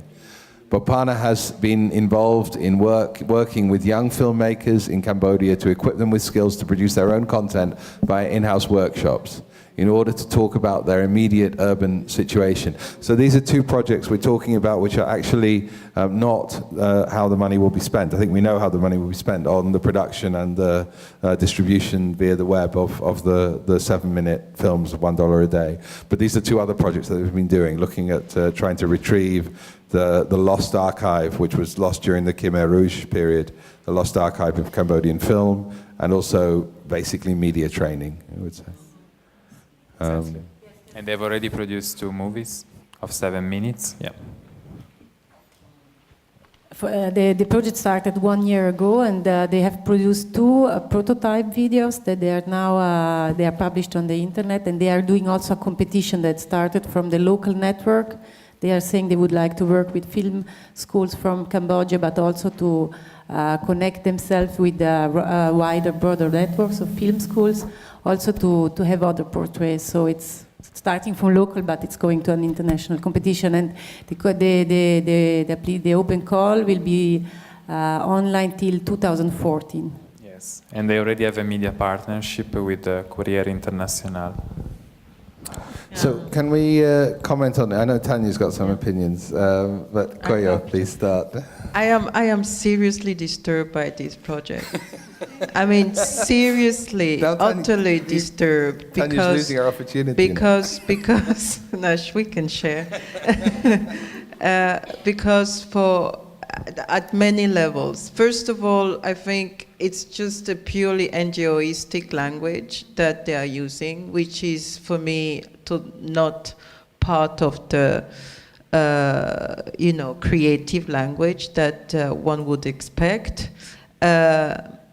On another level, I think that it's so controversial. It's as controversial as Renzo Martin's project, buying your own colony. You're engaging for people who live with less than $1 a day, but you get funding and you have absolute. I mean, what are you changing in their lives? Except for exposing them in a voyeuristic way, be it through film. So I really have a problem to that. I wouldn't want this project to win any $1. So. Tanya, I do want to bring you in to give you a chance. No, I mean, we should also demolish things. It's good. No, I'm very happy that you have a more articulate and nice way to say things than I do. So, very elegant. That was very You haven't seen me yet talking about project I don't like. No, I think I totally go with you. I think there is a dangerous...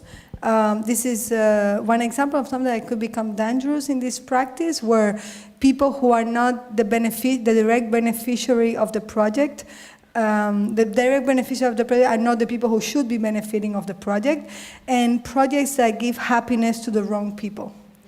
And I think this is kind of a good alert of what can happen with socially engaged art when neoliberal people or rich people or people who want to feel good about other places do quick projects that are awareness campaigns that really don't touch people's life and change anything. So I think But if I'm being devil's advocate here, but if we think about impact, which was one of the criteria, and effectiveness, I can speculate this project would have a substantial impact on the media. Come on, you have 25,000 euros. On the media for whom? Will that exactly. Will that raise the income of these people. No, I don't think so. You know, they will make them maybe famous. Some kind of we are invited to gawk into their lives. You know, which I think it's really not. It's disrespectful. First of all. Can I just add a thing, because we have to give other materials. The first movie they did, The Minister of Papaya, and of course they only worked on Cambodia so far, but the idea of poverty is a transnational one, so they want people living in the first world to have this kind of portrait being made. But the thing is that, for example, it's interesting how the first video they made, it's like 6 months ago, and now they've been talking with this person because they live in the same city, and now, thanks to the video, he's earning much more than he used to earn because of the popularity gained. So, I mean, just to give you the element, because if you made a direct question, and the direct question is, yes, now he's earning more than $1 a day. Can you think that it's possible, interesting to see how these people can do with $1 a day, to be informed through these films, and find, probably somebody else can find a way to say, okay, this is a good instruction for the changing of the things, because it would be nice anyway to know more and to see how, starting from this basic necessity, people can restart and go on and produce a change. It's not related, probably my interest is not just related with the film that somebody will do it, but for the phenomenon. I think how the phenomenon can be brought to an understanding and becoming an example of possibilities. But I think one of the questions might be, can we see a piece of a video, the first video, so we I don't don't judge know, by... if it's possible to do that, No? yeah, absolutely. I mean, I would Like say 1 minute. in regard, one of the issues might be that this, if it could generate a feeling of solidarity amongst people that are on this level of income, that it might achieve something. Again, I have to admit, huge doubts to this project, but I think it's maybe quite an easy one to attack. If you think about the proletariat, you think about the raising of the consciousness of the proletariat. But that's why a little bit, because I'm talking about these two things. One, it seemed to be the one that was the most media friendly, except perhaps for Christ the King of the Bling, and also that it was that it had a certain potential, even though it was problematic, it had a certain potential to articulate a class which does not exist. And I think in my sort of post-Marxist head, that was appealing. Yeah. Charles, could I just, before we play the video, one thing that I remember noting from the video, which we'll see now, is that there's a slight funny little logo that appears in one of the screenshots. I think you'll all notice it now. Maybe we look. This is a different film, though. This is this is not the film we saw. No, this is the one they made already. Okay, then 7-minute I'll say film. it. I guess the Minister of Papaya. No, this is the one shot in the one they made, the promotional video. Maybe afterwards you can explain the logo. Go on. Okay. Go on. Yeah, They had this screenshot of how it'll go online, and then they had this icon of a computer screen, and it was an iMac computer, which I find very ironic if you want to talk about people who earn $1 a day or less, that you use that kind of Probably imagery in your access to an iMac. self-promotion. Yeah. Fair point. Let's go on.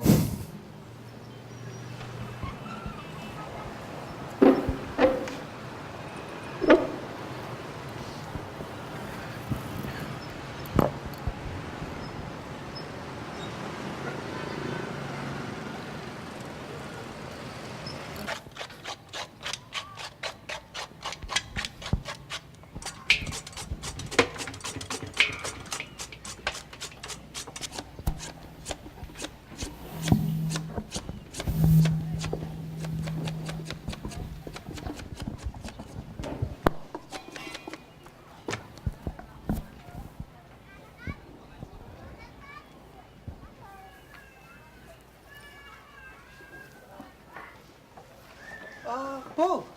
Thế chôm khmau đá nên đô bóng sao? Phải máu đạm mòn nhà anh muối. Mòn ấy, mòn vào hết với nó sọc á.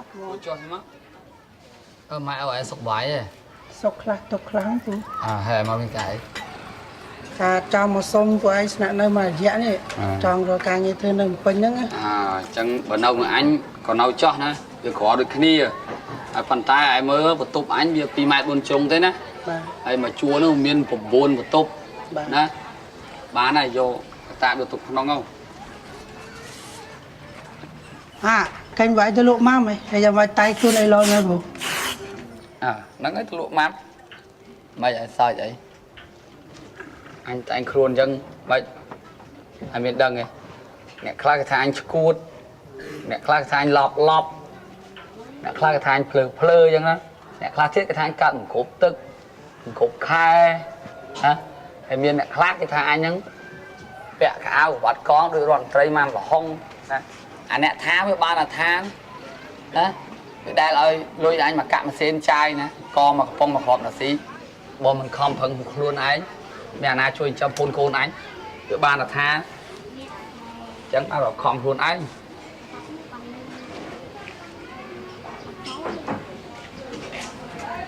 មើលឲ្យមើលសំដូចរដ្ឋមន្ត្រីគេថាមែនអត់សមហើយត្រីម៉ាំហុងហើយប៉ុណ្ណឹងអស់ទោះហើយក៏ដើម្បីទៅរួចមកហើយមកលក់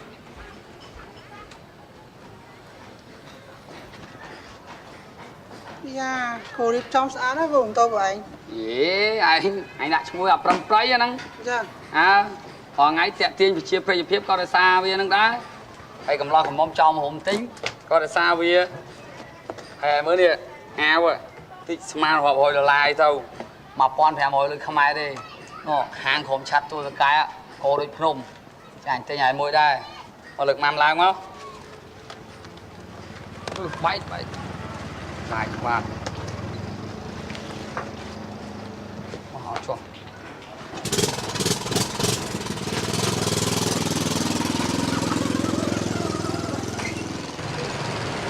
បងប្អូនអើយតើកាម៉ាំអើយមកអរេរ៉ៃវិញម៉ាំអើយ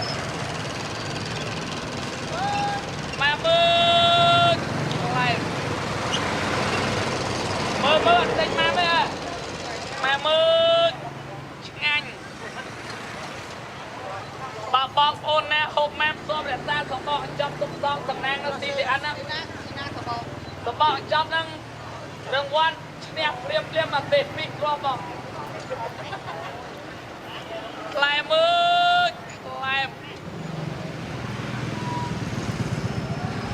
ម៉ាមើលខ្លែ Do you want to see the end? Or is that enough? You get the picture? 20 គីឡូ 7000 ម៉ាំ2គីឡូ 12,000 Okay, yeah, so we should. Can we? I think we can stop it. I think we get a good idea of it. I don't think there'll be any revelations. Good. Are there any comments after that that shed new light on Bopana? No. No. Next project is set in Palestine in Nablus by Beatrice Catanzaro. Is a project which involves the women of the community cooking in a community centre, I suppose we can call it, which is actually something that has been established and built by her as part of the process. And the project itself, the 25,000, is for what would be the use of the money? For a recipe book. For a recipe book, yes, based on the experiences of the cooking. Karama, yes. That would also tell the stories of the people. So again, the 25,000 would be quite effective in terms of producing. If to publish a recipe book, with the stories of the people that composed Baitar Karama, with the women that play. Who would like to comment on this project? Nikos, please. I think the recipe book is an interesting outcome, but much more interesting is the process for me. And I really like the way in which it talks about the relationship between a home and a centre, something very private and then something public, and therefore the project is taking something from the private sphere and transferring it to the public sphere. And it's also activating a visibility of gendered labour and aestheticising that activity and that history. So it's operating at a number of levels. It's bringing into the city's popular imaginary something that was gendered and domesticated and private, and making that public and cultural and stronger. And at the same time, it's elevating this popular image globally of Palestine into in other words, it's subverting and flipping a populist, negative, stigmatic image that we have of Palestine into a really quite tender and open and much more inclusive kind of space.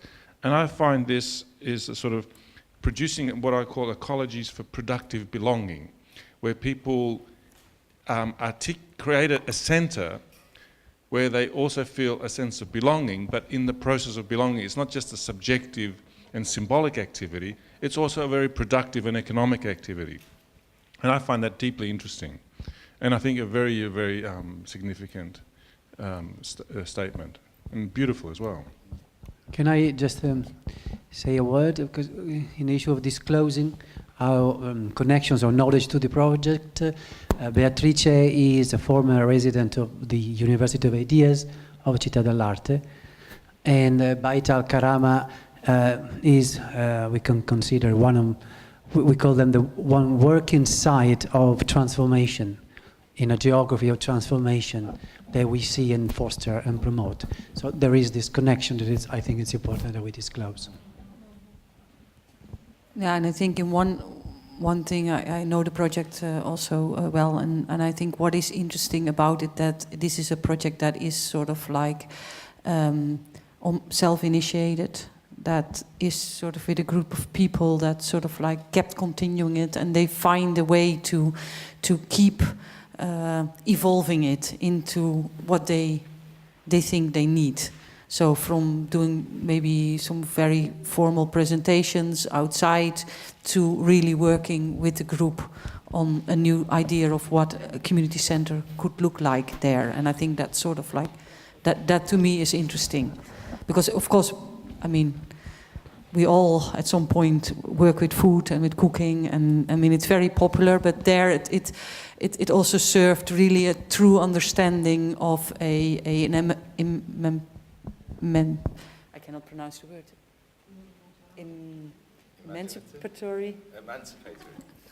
Emancipating in the fact that it was also about bringing something into a more visible position, and I think that's sort of like I thought is interesting.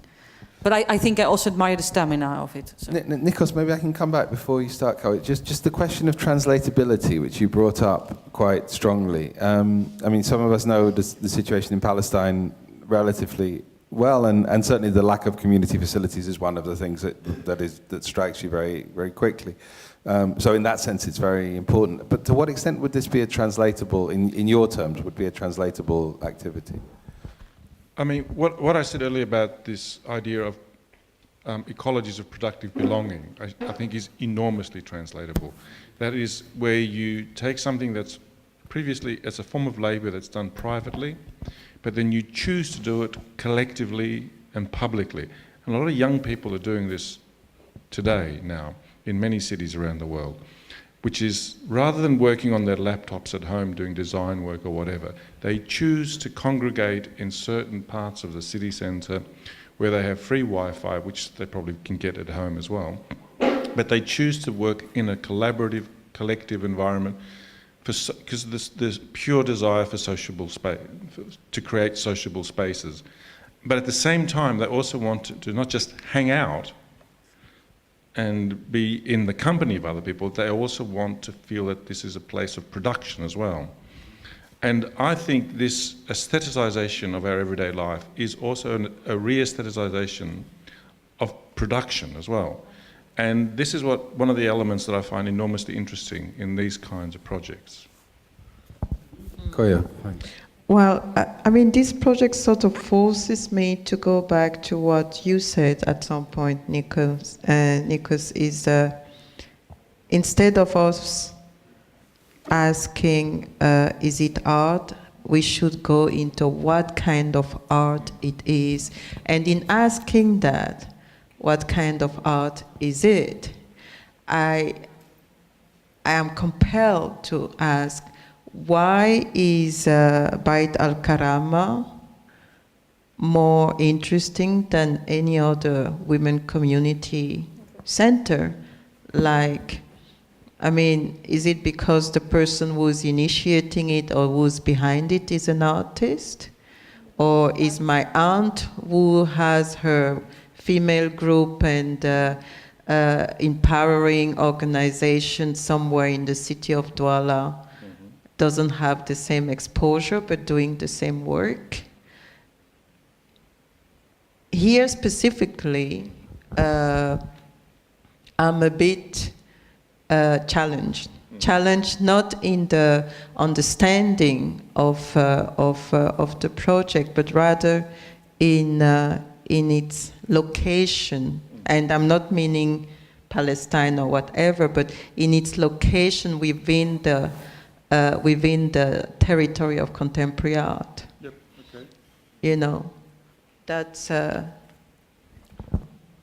To me, I can't speak with any authority, but just on my brief impressions, so I'm speaking of impressions rather than knowledge here, but I get the impression that what makes it art is not the craft of making the food, right? And that's why I think the outcome isn't just the cookbook. The outcome is the process.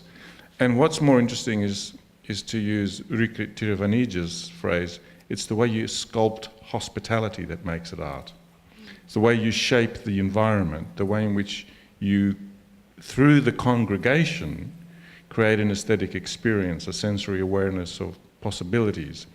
And I get the impression, maybe it's purely because of the photography, which I found quite attractive as well, I get the impression that it's not just a community drop-in centre, but it's something quite novel is also starting to emerge here. I'm not sure, it's just it's intuition rather than knowledge. I mean, while I was very satisfied with the video more than other ones because they were mostly the users who talk, which I think was a very good point in presentation. I agree with Koyo, again, say what I want to say better, which is also the fact that I was thinking, are we predisposed as artists or people in culture to be more susceptible to projects in certain places than others? For example, the fact that we have certain fascinations or different expectations for places help us to appreciate more when it happens there. Because I know few projects like this. I can name some projects like this that happen in less inaccessible projects and less politically imaginary places, and they have, you know, and it had the same thing. Is this ecology of friendship? Is this the book is not the end of something, but it's the beginning of something, you know? And at the same time, I feel like sometimes we are somehow fascinated when things happen in certain places. Maybe it's worthwhile just to read this out, and I know Matteo will be happy if I do. With Beit al-Karama, they created a common public space where three things happen at the same time: a common pool of resources and a place created and sustained by communities. The third and most important element is based on the verb to common, which I didn't know existed. So the social process that creates and reproduces the commons. I mean, that in a way backs up some of the things that you're saying, I would suggest, because it feels like the condition of community is the one which is being called into existence. And certainly within the Palestinian condition, this seems to be, I mean, I think we, you know, from personal knowledge, I understand the significance of that. But whether that's something, I come back to this translatability. I think you're reading quite far into it, that would be my concern that what we're being presented with here is a coming together of particularly of a female community, which is harder than a male community to come together and to gather, and which is excellent in its way. But the extent to which it goes beyond that. And maybe my question to Matteo would be also, why a recipe book? Is there a reason why this would be the form of representation? Because we're talking very much about representation then. Yeah? The outcome, the money would be paid in order to represent a community and a commons which is created and then represented through this book. Yeah, I can just quote, and it says that the book is titled Fatima's Chronicles, and Fatima is the woman that speaks the most in the video. And it says it's a choral narration of food, taste, and gestures as a further step to involve the local community in a process of awareness towards their own food heritage. So the idea of keeping an heritage of food that maybe is disappearing to some extent, I don't know, and to actively engage with its preservation. The recipe book will emerge from a multitude of voices from the community itself. So maybe they thought that the recipe book, because also they became a slow food presidium. So I think that maybe the access also, visible is about where art lives its own field and becomes visible as part of something else. Maybe also it's also a way to take advantage of a track, of food culture. Interest around food, interest around preserving food heritage that they're trying to play in order to then allow a community to have a certain awareness through this path, just trying to interpret the elements. I want to say something that has nothing to do exactly with the project. It's just a comment apropos of all the projects we have seen so far. And it's something I feel like it's a little bit of tendency when we talk about socially engaged art. I'm really craving for social engaged art who work with the rich people and the people with no needs. Because I'm kind of feeling that sometimes it's very easy to do social engaged art with the people in Palestine, or the people who are $1 a day, or the people who are really the suffering people, or the people who are very easy to, you know what I mean? So I feel like while I agree, and I'm also one of the people working with immigrants, so I'm also part of that, I think the approach should be a little different. Again, maybe my next project is working with the Queen of Holland or something, It's an analogy to what Tanya is saying. Something that sort of also is problematic for me is as an African woman, with the history, and I don't want to get into that, I'm utterly disturbed all the time when Western women come to advocate for, for other women, as if these others could not speak for themselves. So, and that's why I actually, there are a lot of underserved women in difficulties in Italy, in France, in anywhere else. Why don't we see these kind of projects? But we see them in Cambodia, we see them in Palestine, we see them in Senegal or wherever. That's true, but that's true. But we should be essentialist about it. No, it shouldn't be. We need to find a balance between those two, because the users did speak in this video. I think it was only the users. She didn't. No, I just want to interrupt that. I didn't find that a fair comment to Beatrice, because she's honestly living there. You can also live and work in places that you might be not necessarily born. And I think there's something else happening there, which I find interesting in the project. It's not just about the slow food and the cooking and the heritage of food, but this is a way or a vehicle or a tool to actually create a center where women become public and speak up public and take public position. And that at that moment in time there is a very important gesture, and that is a slow process which goes with a lot of trust and a lot of care about people slowly coming through the door, maybe to cut the tomato, but then stay longer and get more actively involved. And I think in that sense, it is a project that at least tries to create a modality about how, in a situation of pressure, generate a trustworthy situation in which things can become public again. And I would not underestimate that.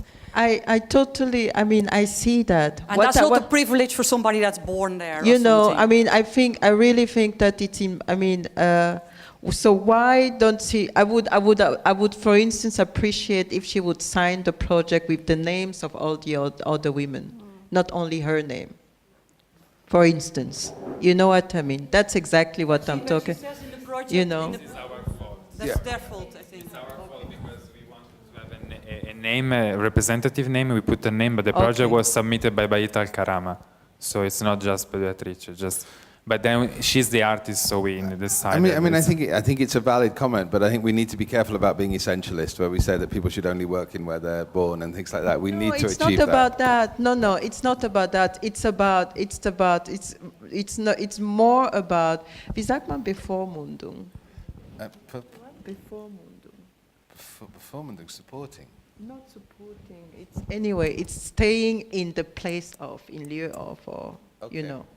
In terms of, you're German, no? I know, but I don't know. Yeah. Bevormundung. Bevormundung. Bevormundung. Hallelujah. Okay. No, I think when my comment was not specific about that project, it was in general about tendency on social engaged art. Yeah. Which I want to make this distinction. Secondly, I do understand when somebody coming from outside can detonate potentialities that people in the place cannot have. But it's more the process of how can you transfer that potentiality to the people there at some point and not capitalizing that potentiality for yourself. That's exactly and in what this case, you have explained that she's not doing that, so it's good to know. Yeah, I think that's true. There's a comment from Daphne and from Gabby. Maybe Gabby first. Do you have the mic? Yeah, Gabby. First of all, I speak as a witness because I went to Nablus to visit together. I went together with Beatrice Catanzaro, and I have to say, first of all, that she mentions all the time that she's doing the project together with Fatima Kadumi. In fact, she is all the time. She's saying this. Fatima Kadumi has a lot of difficulties in traveling for several reasons. One is that she's Palestinian. This makes it very difficult. The second is that she's a woman. And in Nablus, women still live in a situation that is not very easy, of kind of separation. So she did travel. They did travel together. Fatima came, for instance, to Italy. But it was very difficult, and not only for political reasons, also for personal, familiar reasons. So, of course, Beatrice is still kind of bringing the flag of this project, but it's easier for her than for Fatima. And another thing that I would like to say is that the project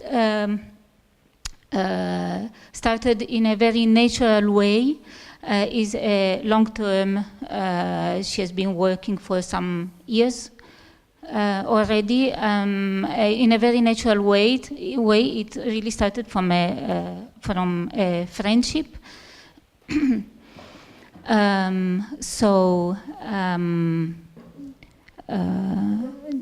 And it's really a project about livability, the possibility to live in a situation of very strong pressure. The pressure is huge, and again, it's a pressure that comes from different, that has different reasons. Energies are compressed, and women's energies are even more compressed. And I think that this project is really kind of a paradigm. In this sense, it can be considered really an art project, because this idea that in a place that is very compressed, you can begin from the simplest thing, that is food, just because food is what Fatima, for instance, and most women do almost all the time. They really can't go beyond Nablus borders, and I really mean Nablus, not Palestine. So this is what they deal with almost all the time. So transforming food in an opportunity to meet and to have a more active and public role, and this home center or home will be a home organized by women, created by women, organized and managed by women, but also for men, open to men also. So I think this is really a shape, a form, and a paradigm. In this sense, this has a broader sense. So this was only like... No, thank you very much, Gabby. Are there any other comments? I wanted to just make a comment on time. Daphne, do you want to speak anymore? Basically same thing I was going to say, because is this really an artist-initiated project, or is it because of the flexibility of the award that it is submitted as an artist project? Because there is actually local charity around the mosque that supports the food cookery school. There is an existing network that has been already initiated, and yes, an Italian artist and a London-based cultural manager come and give it extra management or extra visibility or extra distribution to the rest of the world. So in that sense, is it really artist initiated? I don't really know.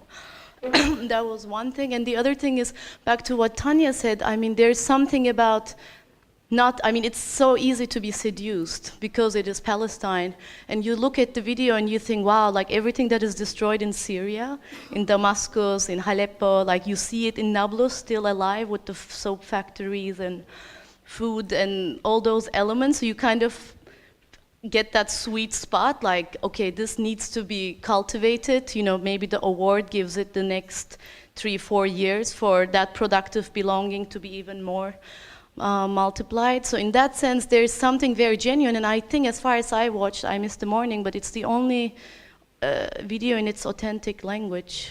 Yeah, it presented, is. Yeah, all which the was rest are in also English. lovely. We talked about that actually. That's true.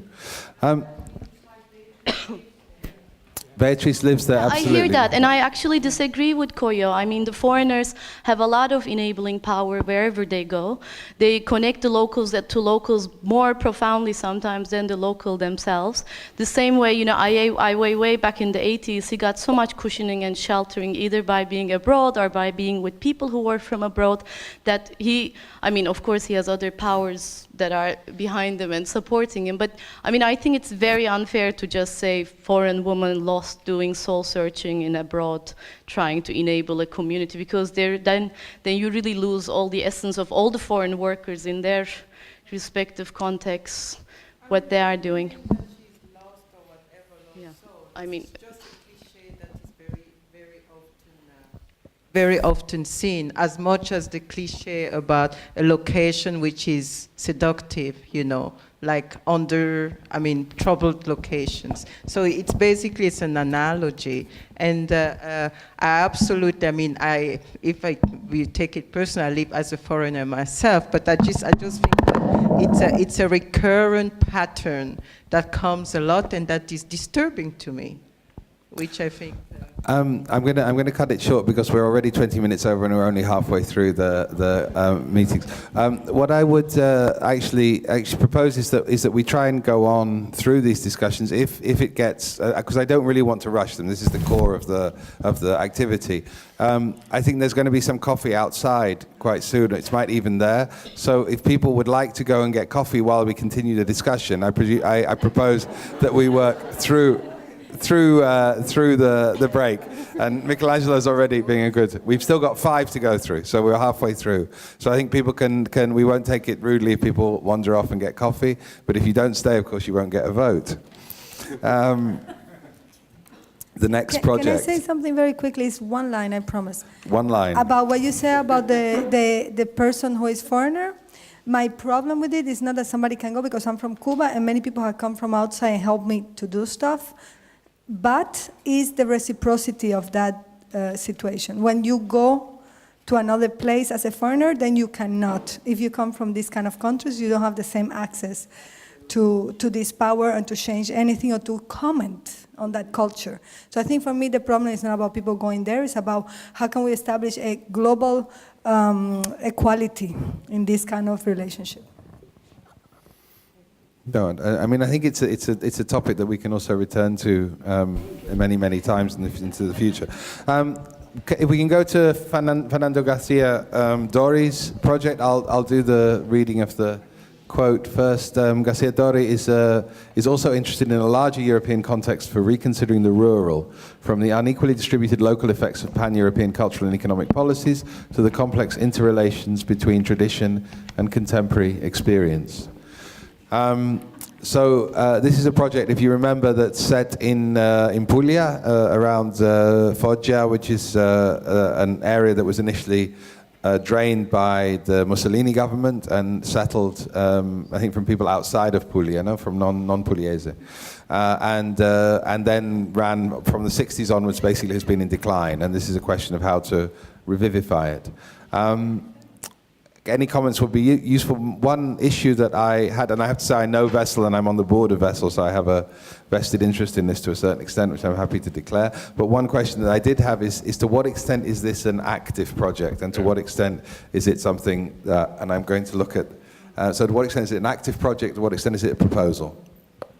I think rather it is till now our proposal. They made a research in the area, but they were also indicating that this project would be part of a bigger network, because Fernando was initiating a project already in Spain and is actually working in Sweden, and they would connect this proposition to this broader project inland. But in reality, they are in a research phase. So it's rather a project that would be started.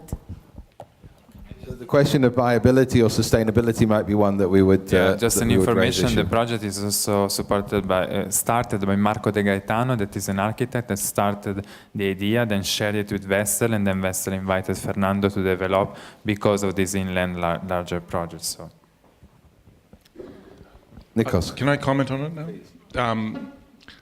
I find this a project that's enormously interesting at the end of what it's proposing, when it talks about the post office, because that's another example of what I was saying earlier about here is a public asset that is in a state of abandonment, and we haven't found an alternative that's relevant to our contemporary contexts.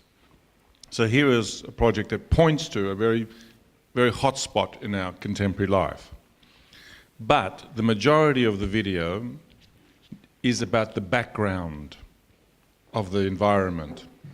And it strikes me that it says more about the historical background of the problem and the issues and the context than it actually says about a possible project that can be developed within this very interesting location. And I see this problem all the time in the academic world, when people propose projects, but they're talking to you about what they want to talk about, rather than explaining the thing that they want to do and the method with which they will do it and the value of which it has. So what's lacking for me in this project is, in fact, its methodology and its description of what it is that is urgent about it. But it obscures those two very important parts by talking and presenting a lot about the background rather than the topic or the methodology that's central to the foreground. They should be in the foreground. So there's a bit of a weakness, I think, to this one. Are there any comments of the remaining jury members? Is there anybody who'd like to comment about it further, either to back up Nikos' analysis or to oppose it?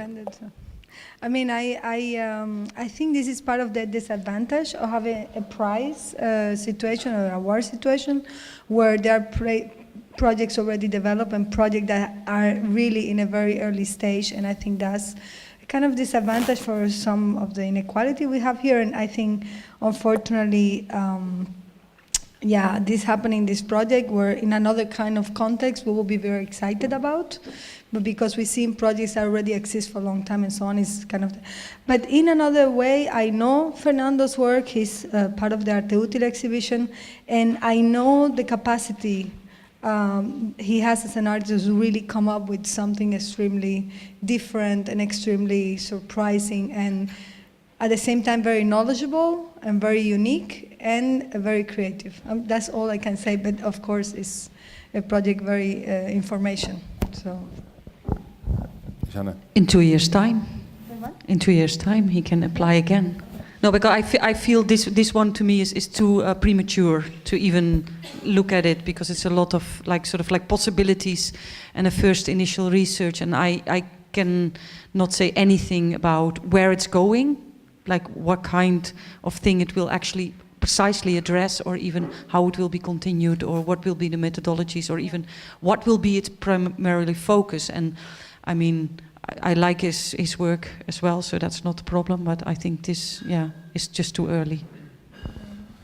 Yeah, no, I think there's a relative consensus. I think to generalize it a little bit, one of the criteria that we spoke about, or not necessarily criteria, one of the strong evidences, I think, in Arte Útil, and something that we strive towards, was the idea of the proposition. It's very easy, and much art works at the level of the critical, of criticality, of trying to point out a problem, of, if you like, pointing the finger. But what I think distinguishes the art that we're looking at is that it's also propositional. Of course, critique is a necessary beginning, but if it's the end, then it's not. And I think this project has that potential. Probably, I think we're all saying, but it's not formulated in a way that we can judge it at this stage. Yeah, has somebody got a microphone? Thank you.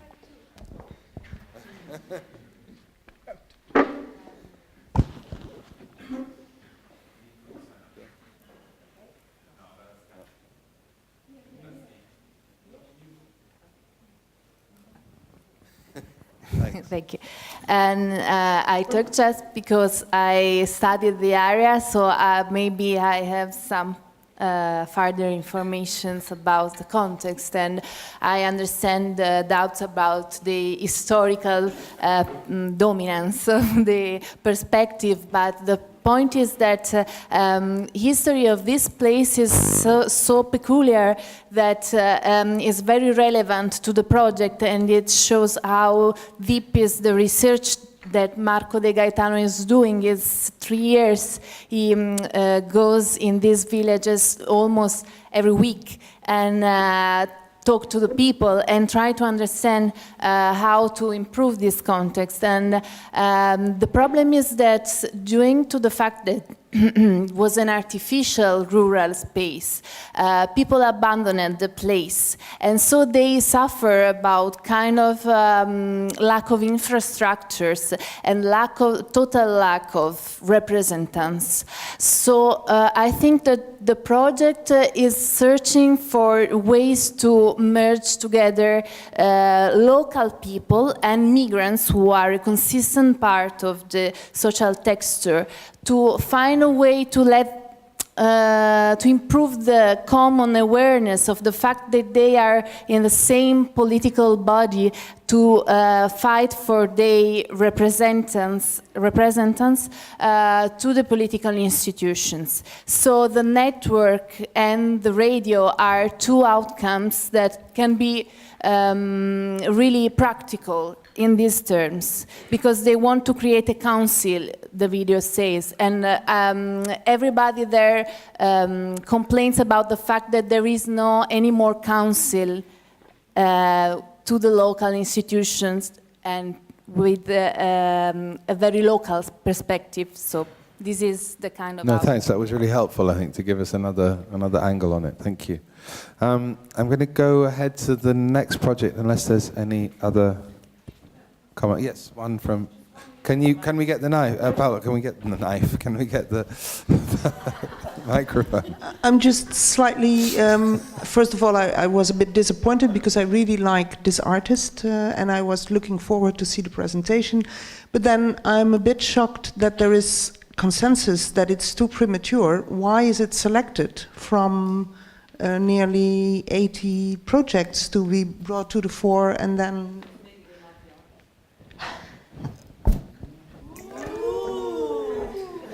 I have to say, it's the one that I least remember being selected. I have to admit, the conversations are the ones that I can least recall, which I don't know whether says something about it. When you're selecting things, there are certain dynamics which exist within a group which allow these things to happen.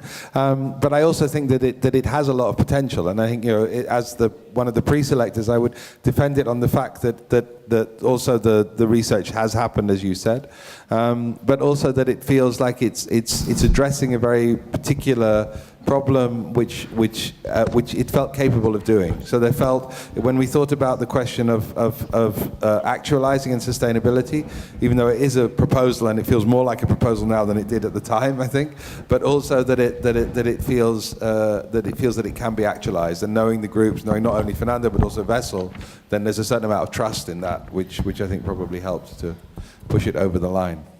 But maybe this is another moment to take advantage of the conversation to say that maybe in terms of the prize, this idea of favorite authorship over collaborative is a problem. Because here we are looking the name of Fernando, but also Island and Vessel, which looks like institutional support, where they are actually collaborators. And I think we have seen this across several projects, and I think maybe for next year is something to think. Do you want to favorite the authorship of one artist and maybe have no full responsibility of the project, but it's one more element in the creative process, and so on. So yeah, which goes back to Beatrice also, an extent to which that is an artist-initiated project, or it's an artist working together with a project that already existed. Yeah.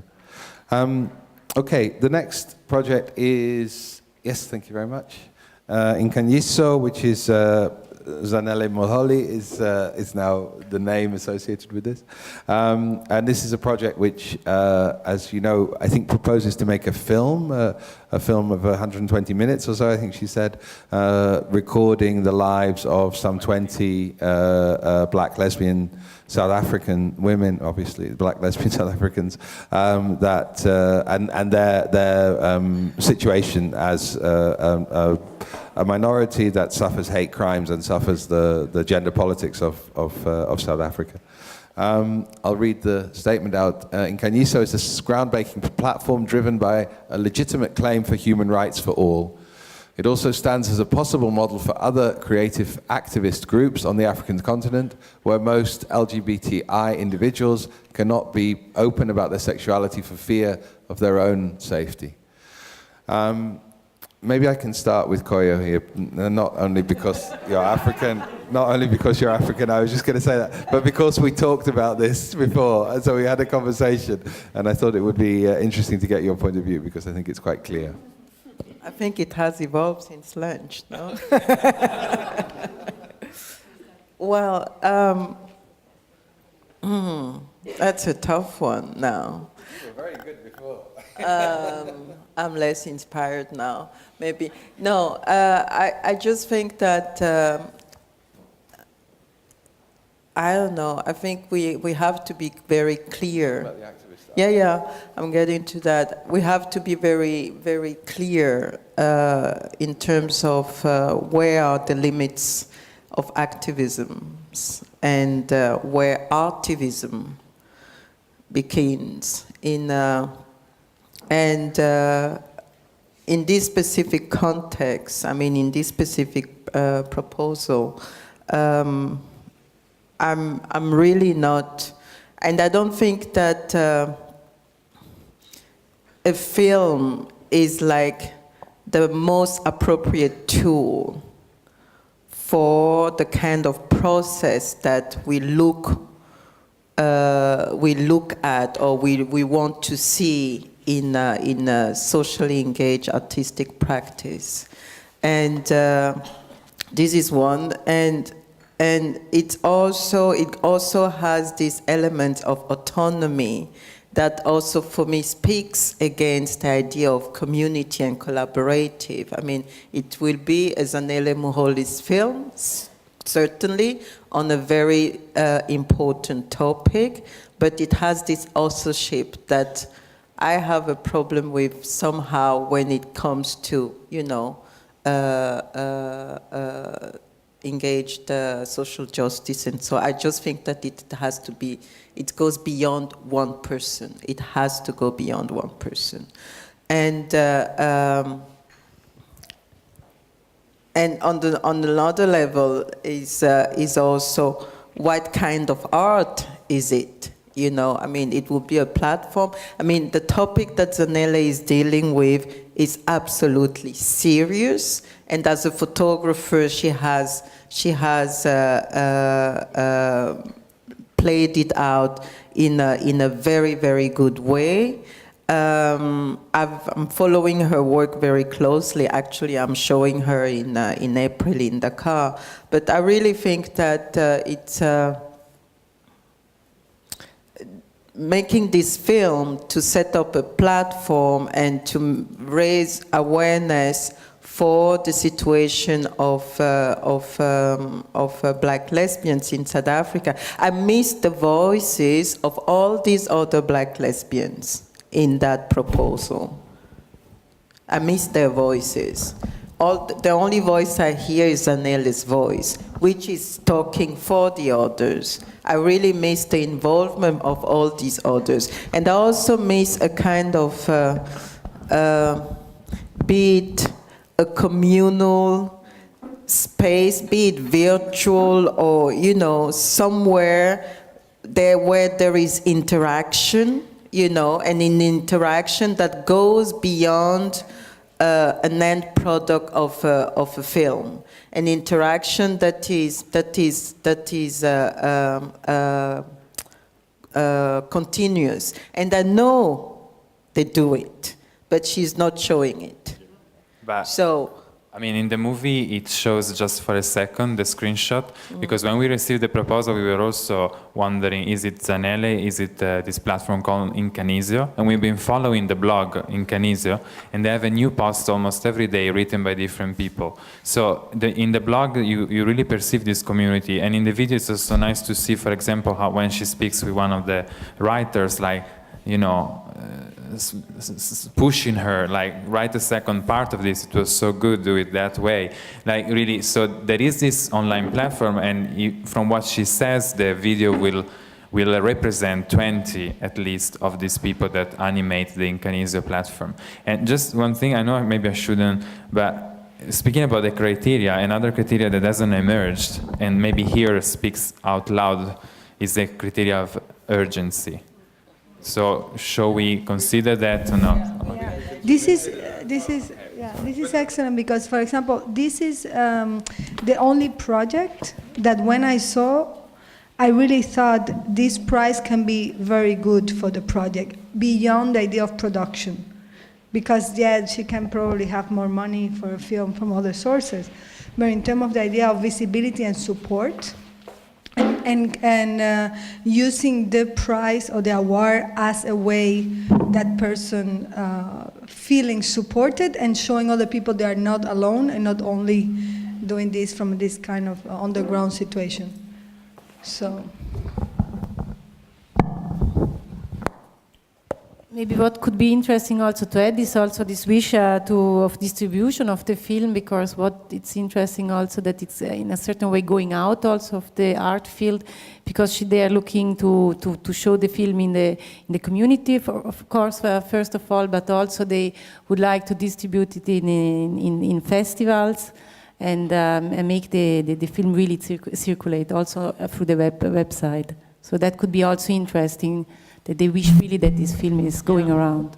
Something I just wanted to add very quickly also is also that I definitely think that it's absolutely important to deal with that, to talk about it, to have multiple tools and platforms to engage with that.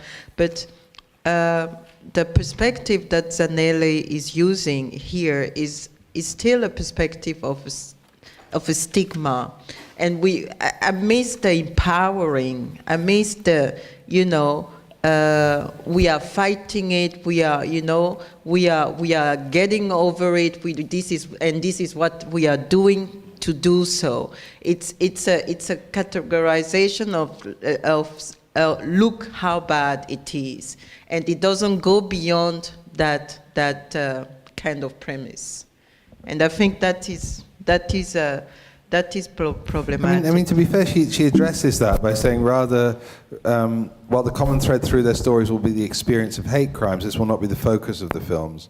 Rather, the films will explore the complexity, struggles, and beauty, even the ordinariness, the normalness of their lives.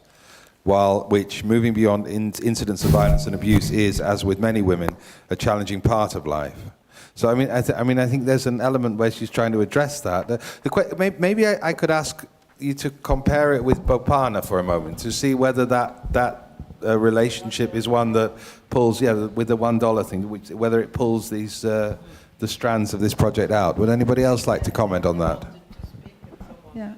I mean, my impression of her work is that she also tries to nuance a little bit the sensuality factor, but I agree there is the component of a focus of the rape and the underrepresented black lesbian community of South Africa, but she is pushing the sensuality button. That's my impression of her work. And also, she just this week received the Prince Claus Fund Laureate Award for You to Know, and her show is up in Amsterdam for... She is one of the winners, and her show is up at the Prince Claus Fund Gallery in Amsterdam for anybody who's interested. It's a side note. Which award did she get, the 100,000 or the 25,000? No, the little ones, one of the little ones. And she is pretty actually she's very prominent in the censorship circle, and I mean she has quite a lot of visibility abroad. I don't think that should be detrimental to your decision, but I just there's an interesting quote here which says, which is from a tweet, which is by how many people out there are making films about black lesbians in South Africa. Representation is still important, and I think this question of representation in relation to social engagement is one I find quite problematic. Maybe I'm not specifically referring to this case, but I think that representation, which is the classic methodology in which art might politicize itself, is not really the one that social engagement stands for. But I have to say that at the same time, I'm not for... Can you hear me? No. I'm not, Charles, I'm not for images and imaginary representation, but at the same time, I feel that by creating these images of intimate moment between two women from Africa, that creates really uncomfortable situation that is really political. It's one of the few projects where I see the actual image working politically. Because she's creating an acervo, how you say in English, like an archive or a register of images that not exist out there and people cannot ignore. And they are working politically. But I totally agree, and I think it's an incredibly important project. But how would we, the proposition of the film and the mention of human rights also brings me back to the sort of NGO language, which we also encountered in Bopana, and that's something that you talked about, the NGO, the question of NGO expression, which is, of course, generally about representation, representing the poor through the rich, to put it very crudely. And that notion of representation, I'm not sure, however worthy that is and necessary, whether that's something we can include within the compass of our Arte Útil social engagement filter. Actually, when I see that image, it makes me think of Mappertorf, how you call it? Mapper, like this guy. And I don't know, I understand that maybe film is not the kind of way in which language we want to find for this social engaged art, but at the same time, I mean, we haven't seen the film, we don't have the script. No. And that's good to know. But also, in actually the Arte Útil show, we arrived to a conclusion that the best way to document these projects were through some sort of narrative filming situation, because you have the emotional side, you have the story, you have the news, you have all these components of the experience. I don't know, I feel very hard to judge a film without knowing what's going to be in the film, and without having an idea of the script of the film and the impact that film can have, because sometimes one film can change more something in society than 300 exhibitions. Absolutely, very true, and worth retaining. Are there any more comments from the public on this project? She made already other movies. I'm not sure we've got time to have a look at it, though, Andrea. I'm sorry. I think. Any more comments? Yeah, sorry, Shana. No, I saw also the other movie on the internet. I think I didn't know the work very well, and I saw that she was a Prince Claus laureate as well. But I mean, it is the urgency is there, and she's capable of making very moving images, and in one way or another, and that's something that we should, I think sometimes also not forget about. Yeah, that's important. That images can still move. That not every image is representation, but can also be moving. We have 3 more, I think, which will cause some discussion. So I'm going to move on unless there are any more comments. Paolo, do you want to? If I may, I'm reflecting on this issue of porno misery, which is something that I got familiar with recently, and actually just thanks to Elena Producciones and Cali and Colombia acquaintance. It has been kind of brought up today as well when we were discussing about the Beatrice Catanzaro's project or the $1 project, and it doesn't come at all into the discussion now that we're talking of Inca Inicio. And possibly, I wonder, is it because she is as herself the part of the subject that is on the other side of the camera? And if it is so, are we saying that social practice is only ethically possible if the ones who make it are also the subjects for? No. Please. Not at all. And I think what happened here that we don't see in the other ones, and the concept of pornomiseria is one in which it is image generated, so the person who is not part of that condition feels good because they are not in that situation, you know? In this case, this woman is creating images that are very hard for us to avoid, and they're putting us in a very complicated political position. Because yes, we are leftists, we have to agree with all this, but it's not easy to see, you know? So it's different than pornomiseria, because pornomiseria, I feel, has this kind of detachment of the experience that you have as a viewer, not only the person producing it, but also it has this kind of, as you say, cynicism, you know? And in this case, it's an empowering process for the person generating the image, not the artist, but the person who is in the image. And I think that's a big difference for me. And I didn't know she was a Prince Claus, I swear. I just knew that. Yeah, I mean, I don't think that should be relevant. I think, the more money people get, the better in some cases.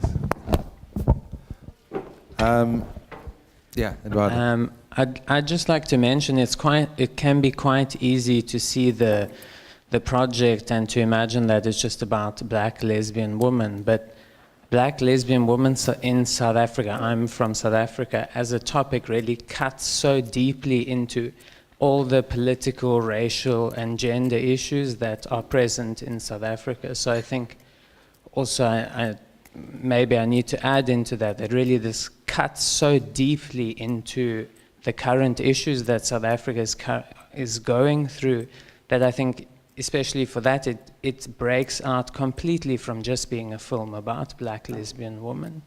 It really deals with many other topics, I think. Yeah. Okay, that's really useful, and thanks for those comments. I think they're changing our hierarchies of proposals as we speak, I think. So I have no idea what the top 3 will be. We've got 3 left, so maybe they'll be the ones. The Silent University by Ahmed Oyet. Ahmed has been working on this project for some time. It started in the most representative institution possible, the Tate Modern in London, but nevertheless was a participative project. And has moved on now to Tensta Konsthall in Stockholm. It consists of, as I think you all understood, asylum seekers, people who are not yet legalized or may never be legalized, may be thrown out, the knowledge that they have being offered to other immigrants and also to the general public. Through the mechanism of the Silent University. I think the proposal is to set up a website in which... No, okay, you can tell me better. The website is already on and working. The proposal is basically to get more funding to let the London and Stockholm, let's say, branch more operative and more stable. And then also to initiate, introduce and activate the Berlin and Paris one. So to implement the already existing ones and to open to other places with the Silent University. So then the 25,000 would be a contribution. It wouldn't, of its own, be able to realize this. Yes, It would be a contribution. but if we might say that, I know that by the further explanation it gives that the Paris one in Montreuil, so in banlieue, is would be the one that would receive the most contribution because it's the one that is in its activation phase. Yes, so in terms of timing of the calendar of the project. So this is a project which has a signature of an artist quite firmly behind it. So maybe we can start with the question of community that we talked about and how this relates to those questions of authorship. If you would like.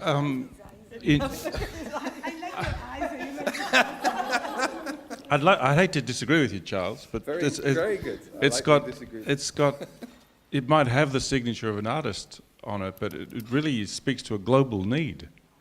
And in that sense, it's way beyond any individual or even any particular community. And this is the one project that, for me, has sustainability and translatability written all over it. And so the most impressive aspect for me is the fact that this is a project that could be in every major city in the world right now.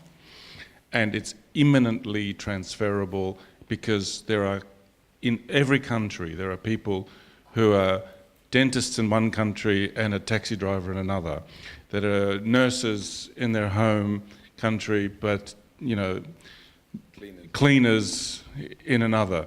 And these are human resources that are being wasted on a colossal scale all over the world.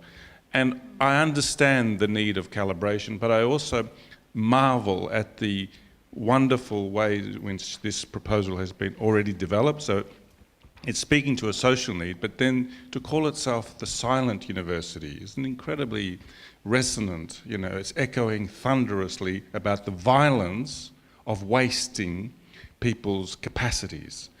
And in that way, I think it sort of makes your hair stand up when you think of it in those terms. And so it is a sensory project. You know, it is making you think about the worlds that must exist inside certain people's mental skills, and then the worlds that develop as they start to transfer them in informal mechanisms.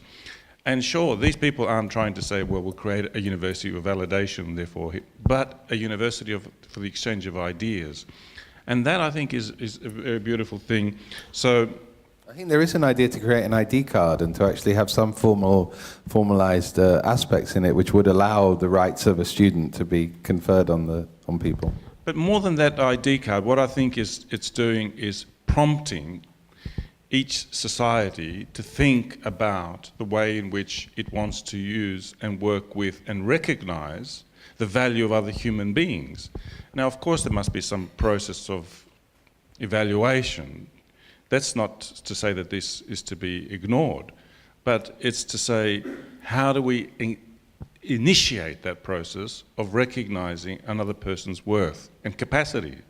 And that's a fundamentally social and human thing, but in this instance, it's doing that in an interesting and aesthetic way as well, by talking about the silences, talking about the, and enacting it, because if you remember, at the end of the video, it did something very powerful. It said nothing. Yeah, I know. That's very beautiful. And it's one of the few videos, I think, that actually had aesthetic dimensions in it, even with its short space of time. So I think this is a very pertinent contender for the prize. Very good. Who would like to support or negate those comments? I'm also very much giving you the mic. I am also very much in support of this project. I think, first of all, because it deals with knowledge as an artistic material in a wonderful way. And that's really my fundamental reason. And beyond that, it deals with a subject that is truly international and that exactly goes beyond refugees. And I'm very happy actually to hear that one of the next chapters is in Paris, because it's not only refugees or migrants in Paris. We are faced with the silencing of their knowledge because of the structural social construction that exclude them from the general system, or from the possibility to get into the arena, to show or to work and to present what they know and what they learned. So. And even though it has a clear authorship with the name of one artist, it is activated in a communal way. And this is really, I mean, this is one of the most beautiful ideas that I've seen actually this year in terms of knowledge sharing, knowledge production, and beautiful aesthetics, you know. It has this, some of us may call it slick, but it also has this very clear sculptural visual presentation that contemporary art uses.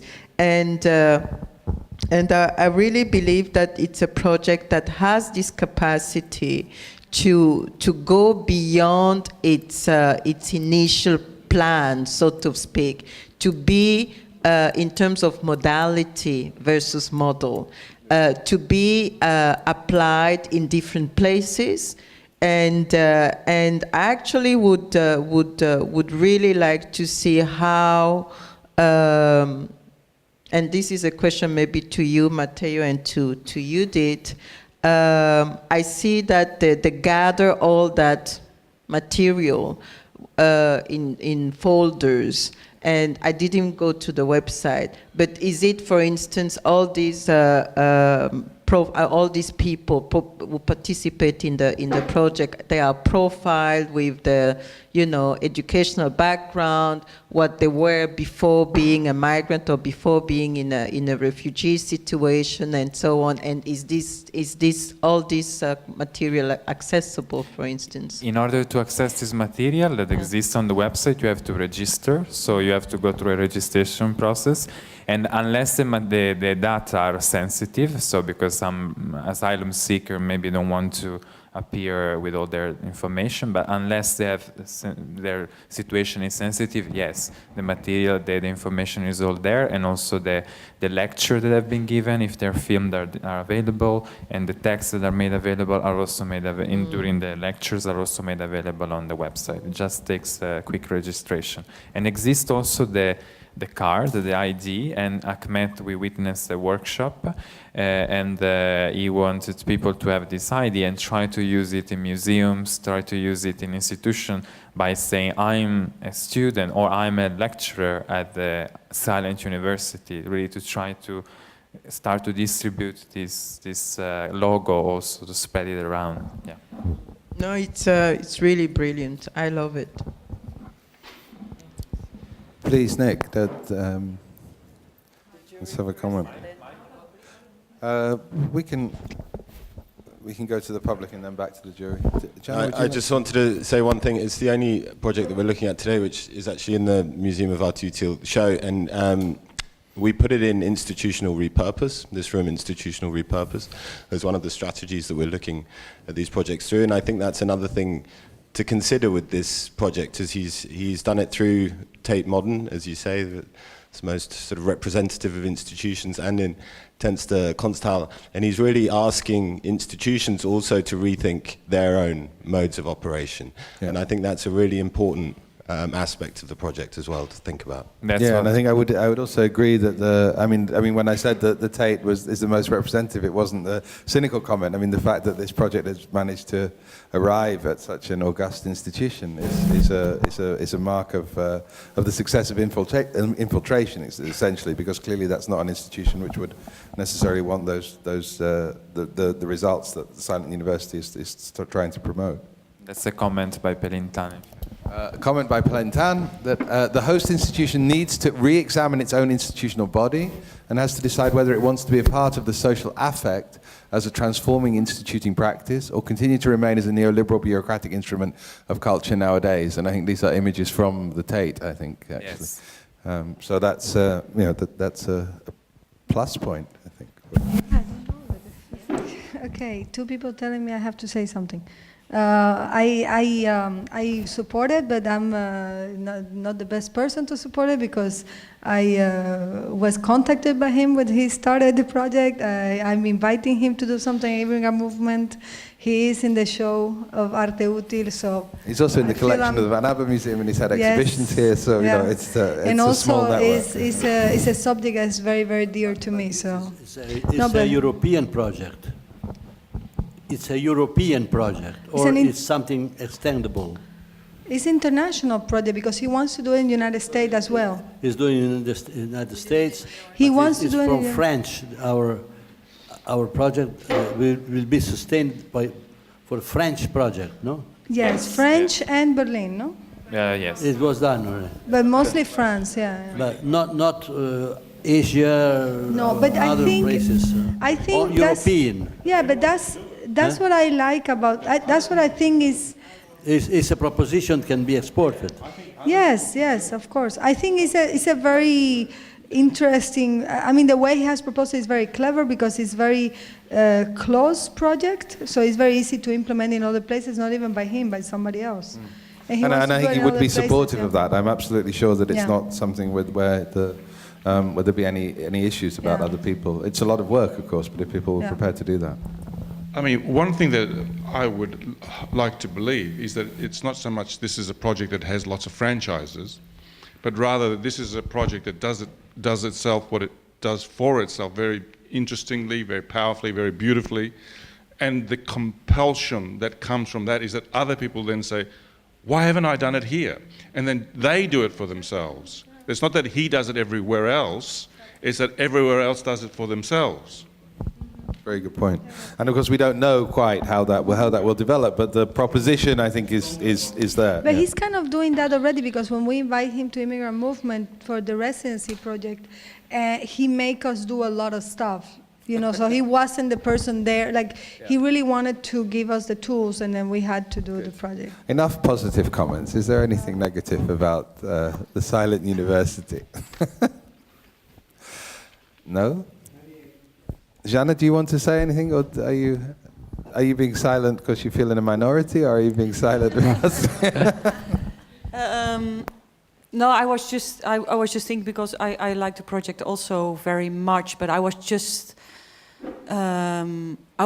thinking that the clear-cutness of this project, and we spoke about that, is what is very much celebrated by everybody. That it's messiness is and the messiness and the fact that there are issues you sort of like because I was thinking if you look at the project in Nablus, that's also about sharing knowledge. It's about using knowledge that doesn't come to the forefront to come together, and so it's different. But there is some clear-cutness in this one that we seem to also like. So and that's what I in this kind of project I find something we have to watch out, that we like that for a reason that we might need to revisit at some point. So you think there is some missing friction in the project?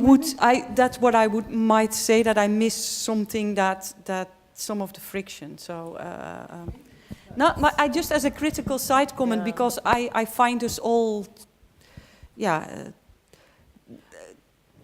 really think it's not easy project at all. I don't it's say not it's easy, because it's clear cut. No, no, It's not yeah, the it's same. not because it's clear cut. It looked nice and slick, and you know, he uses the language of contemporary art. He's a contemporary artist, so we should not. He should not be judged, punished for that. You know. So, and these are the formats that we all work with in a way or in another. And I think that the knowledge, I mean, there is knowledge and knowledge. There are various forms of knowledge, and I don't want to put any hierarchy in that, but I think that the knowledge that he is tapping onto is really a knowledge that is most of the time not even known by others than the people who hold it, you know? So I wouldn't put it in the same comparison in the terms of knowledge production as the NAPLUS project, for instance, because he is talking here about a migrant, a refugee, who may have a doctoral degree in science or in whatever, but who finds himself in Amsterdam or in Paris because of many reasons, and he will be cleaning the streets.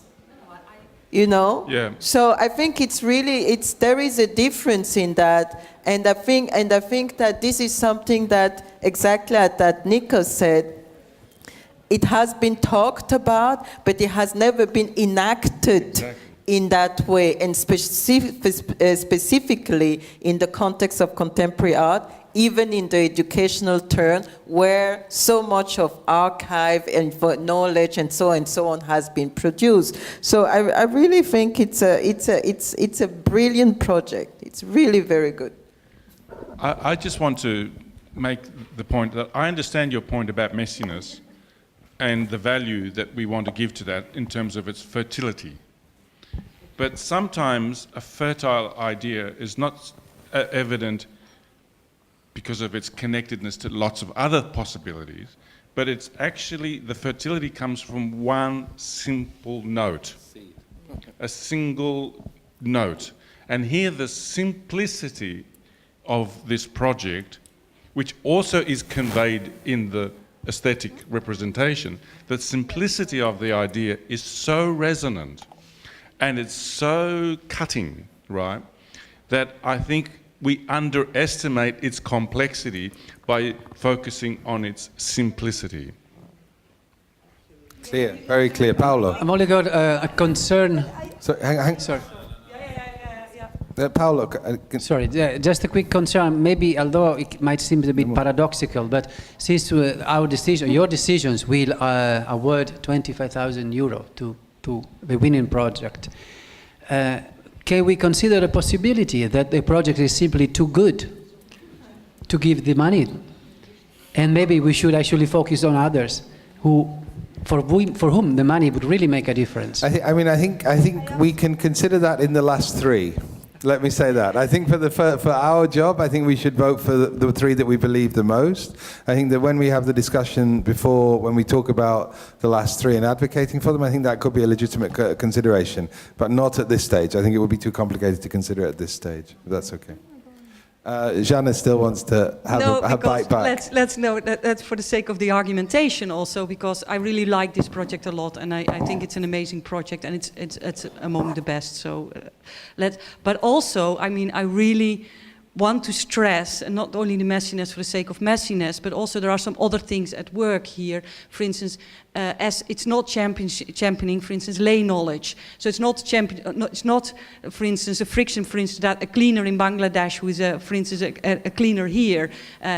So it is also a particular kind of knowledge. It's a particular kind of thing that is presented here or represented here. And so I just want to say that there is a way of looking at this, at its clear cutness, which I think we have to keep an eye on.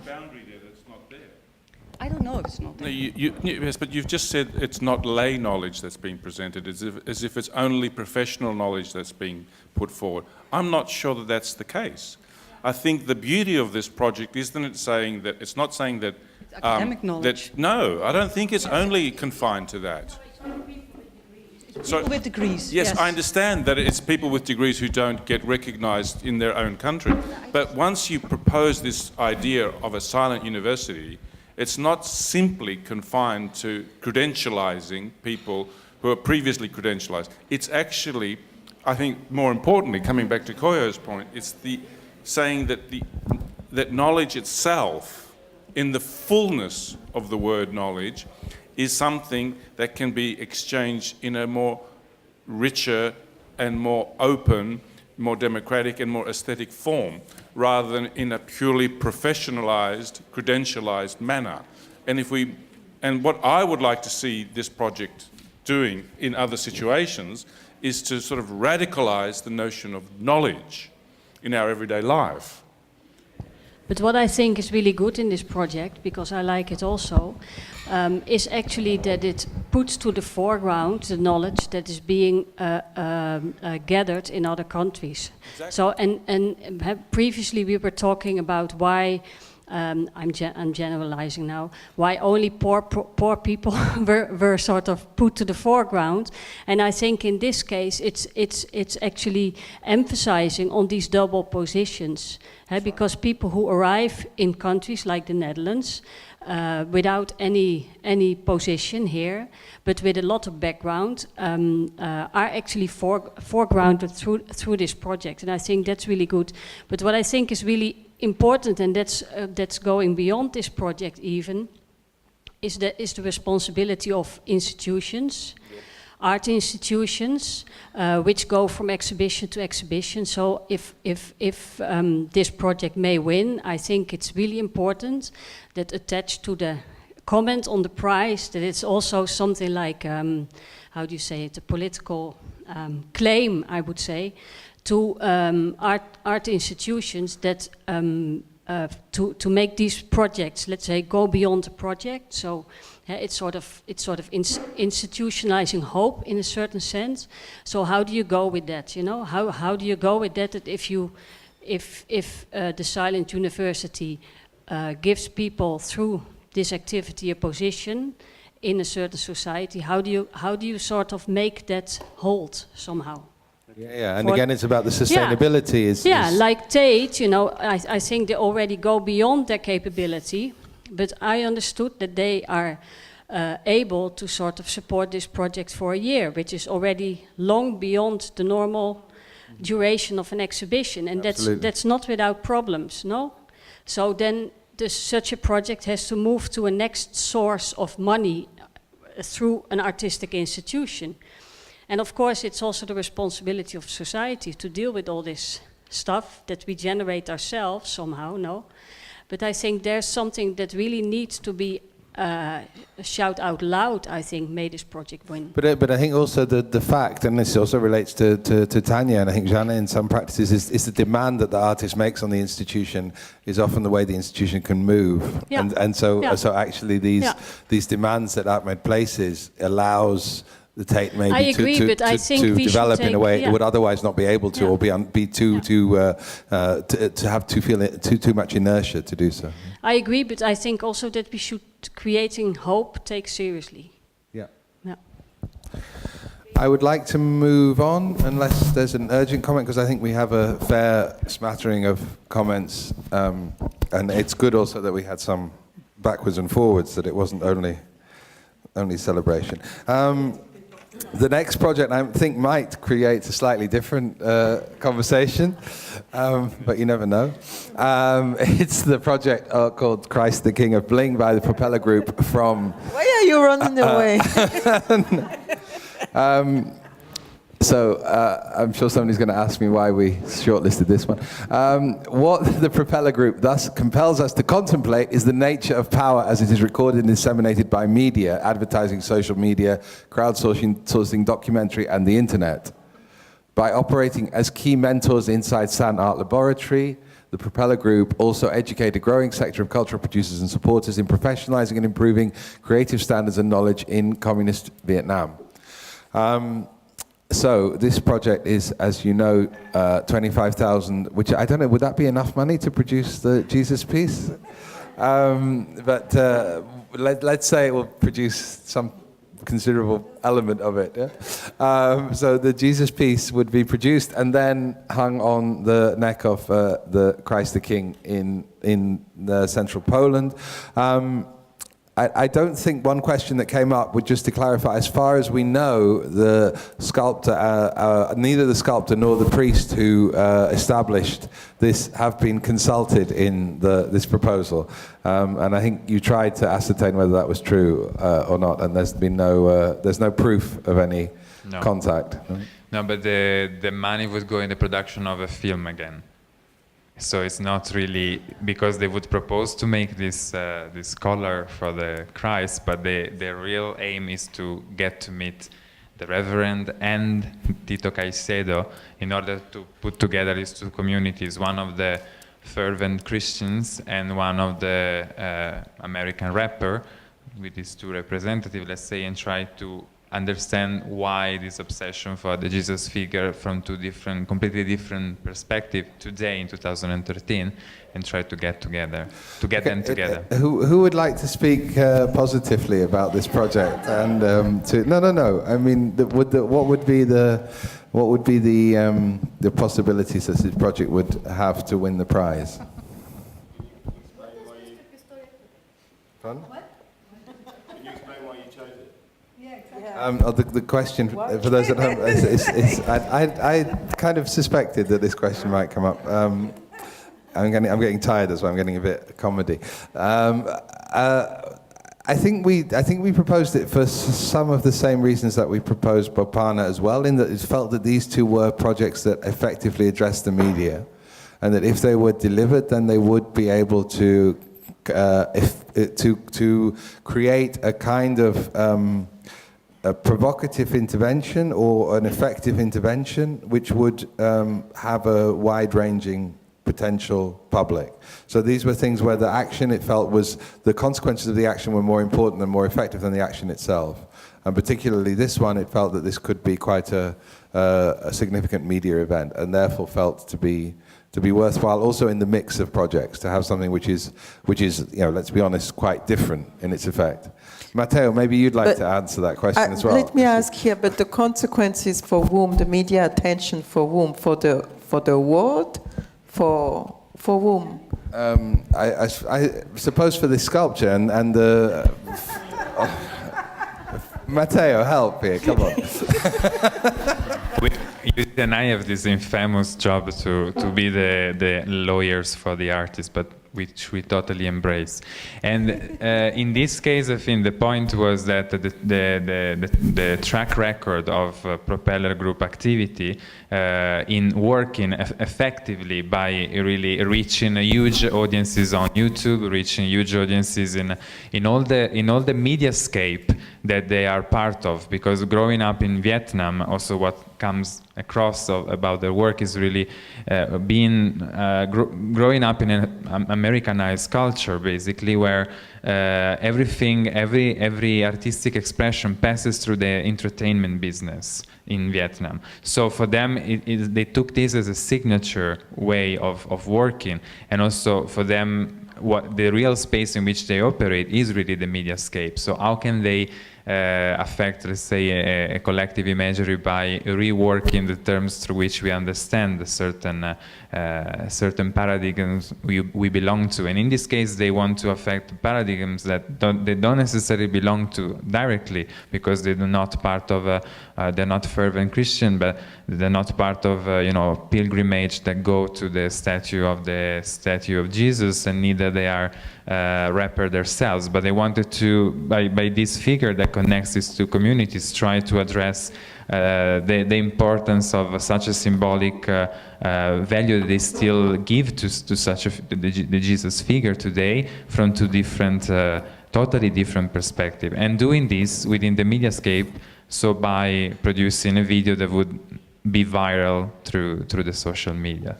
Maybe there's somebody that'd like to comment slightly negatively about this proposal. In order not to build up too much of a positive momentum at this point. I'm neither into the Christian nor the bling thing, and I don't get the conjunction. I don't see what's productive about bringing them together. It's just, And I think that the moment the two partners see each other, they'll run away from each other anyway. And I That's don't the see Christians and the bling. I don't see the social justice aspect in it. Nothing. I mean, who does it address? I mean, I don't know. I think it would be dangerous. And the designer could fund the piece himself.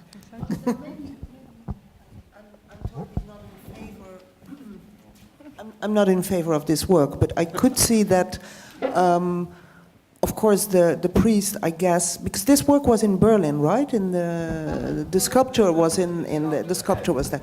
This priest is very, very right wing, right? So in a way, it's a sort of provocation and trying to create a clash between a very, very conservative right wing person with other believers who celebrate Jesus in a different way. I mean, that's the best one can make of it. I just think in terms of the criteria that we sort of established, it just fails so dismally on all of them. In terms of sustainability, notions of translatability, friendship, I mean, it's just so ill-conceived. Who is this for? What's the relationship between these two things? Yeah, I find it... Yeah, I called it cynical, but it's not even cynical. It's yeah. I think we'd move on to the next project. The next pitch is... sorry, Michelangelo. I think that there is the situation of the confrontation. The confrontation is between the necessity of using the international media as a tool, and the other side, the necessity of people of I don't say spirituality. There is these 2 points, spirituality and media. I think that the idea of Christ is a provocation, but if you don't make something different on that field, the provocation become a law. Christ become again and again the power of the vertical power that has nothing to see with democracy. Thank you. No, I don't. What I think is necessary is to bring some subject, some new subject, and taking this provocation as the necessity to use these two terms, spirituality and activity of communication. But we need to bring new symbols, different symbols than this one. No, thanks. It's clear, I think. I'd like to go on to the next project, which is already up there. That's very good. This is a project by Ruang Rupa, which is a group who've been around for quite a long time. Started in 2000 in Jakarta, still going very strong there with a very substantial network which involves video festivals, production of music and art and exhibition space and social activism. So this is a particular project within a much wider compass, a series of projects which extend not only around Jakarta but around the whole of Indonesia. And this is also a national project which proposes the touring of alternative media. I think that's very important to stress. It's a cinema which would show films and video works that are simply not available in the Indonesian media, television and broadcast media in any way. So these would be then made available in the various villages using this technique of the outdoor cinema, which is something which is known and familiar to the communities there. I'll just read out the quote from Zoe Butt. What I loved about Ruang Rupa is how history feels like it is at your fingertips, like it's in production and it feels alive. It's a space that illustrates the interconnectedness of the 20th and 21st century. It's a space where history is socially activated. Such access to the rhizome of history is so incredibly rare in Southeast Asia. And I think, again, the sort of reputation of Ruang Rupa is part of also the shortlisting and part of the consideration of this project. I'd like some comments on this, positive and negative. I think It would be good to hear those people that are interested in it or not. Tanya, do you want to start? Oh, Nikos, please. Oh, okay. This is another one that I really liked a great deal. It has a number of dimensions which I think are very productive and very clever and very just very exciting. First of all, it takes something that's very familiar, which is the outdoor cinema experience, and that's an experience that is full of conviviality and fantasy at the same time. People, stare up at the screen, stare at the stars. It's both a cosmic and a very secular moment in time. And it also has another dimension, which is that it's tried to take that experience and situate it in different neighborhoods where it utilizes the form and the event to create a kind of a new kind of conviviality in the neighborhood, in the community. And I also particularly like the way in which this phenomenon is then being re-articulated into creating a new network for distributing art videos, but not just screening them, but also creating a device that is utilized for that purpose. And I thought the drawings of that device in the video were really, really clever and beautiful. And it had a very sort of technical dimension to it, which I thought was very intelligent and incisive. And then it had that social element, which I thought was very strong in terms of community building.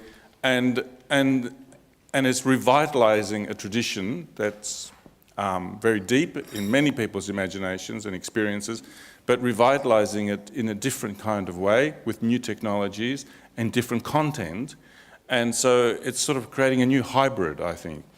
And in that sense, it has both translatability, it has portability, it has sustainability, and I think it has potentially exciting impact in terms of how it would contribute to other people's everyday experiences.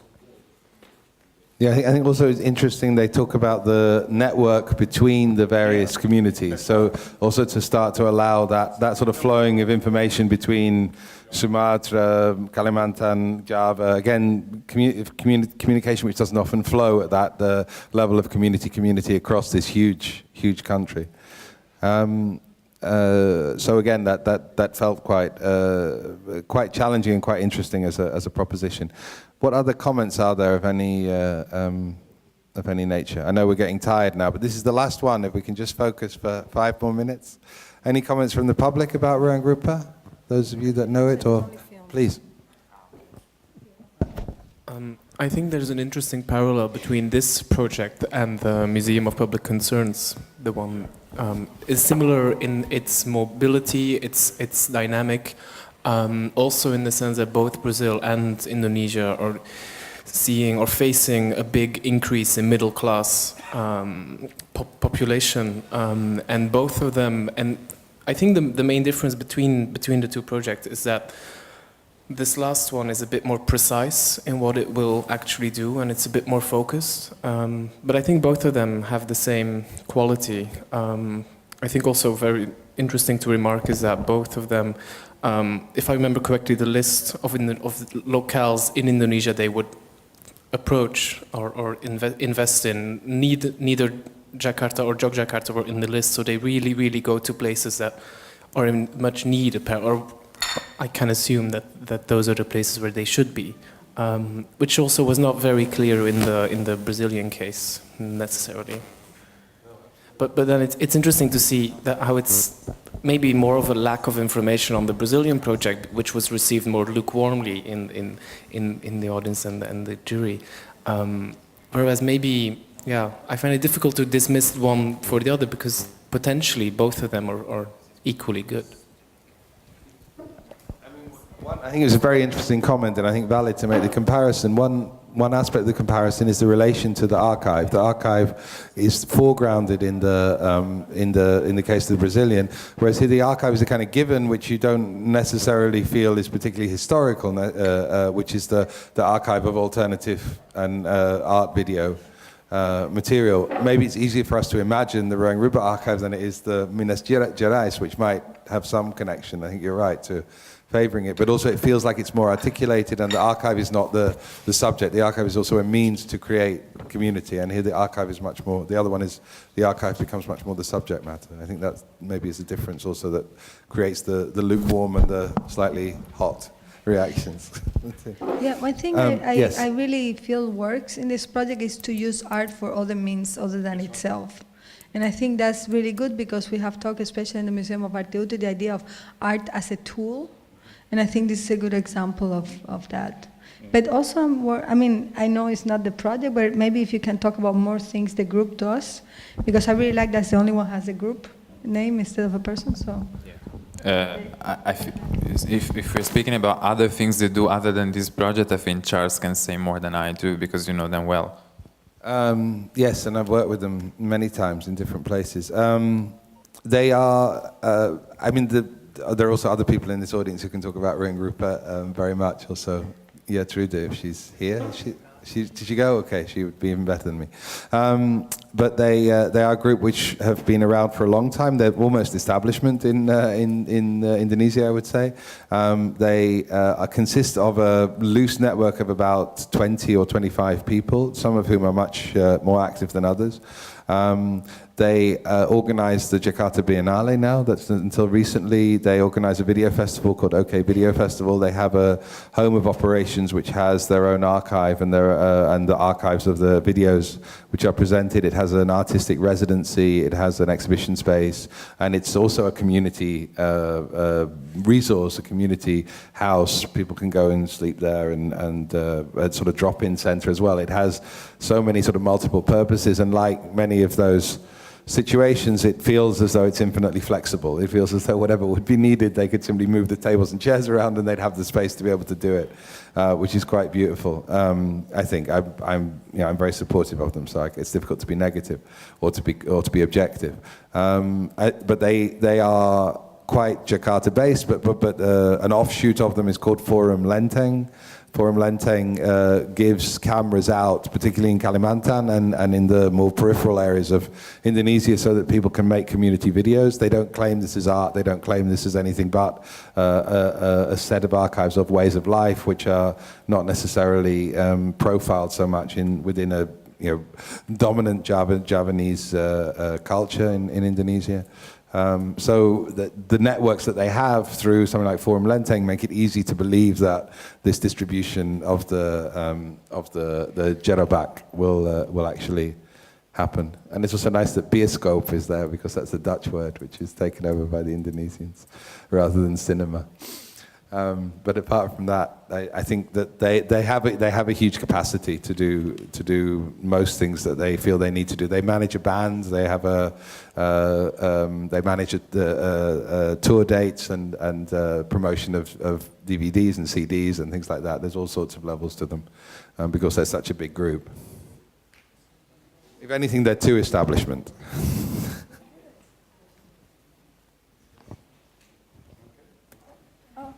I think we are. Oh yeah, Paolo, is there a comment? Oh no, thanks. Sorry. Please. Actually, I'm from Indonesia, and I was part of that group for several years. And the thing that I really like is they open for 24 hours every day, so everyone can come, and anytime you can talk to someone there and just discuss everything. And they also have like open library. It's quite small, but you can go there and just read the book there. You cannot take it away, but you can go there. Yeah. Thank you. Thank you very much. It's nice to have you. We are actually done now with all the lists, unless there are any comments. I think we've talked quite a lot the last 3 hours. What I propose... I'm also interested in the Twitter feed we don't see. Is there any Twitter? Any questions from people in the internet?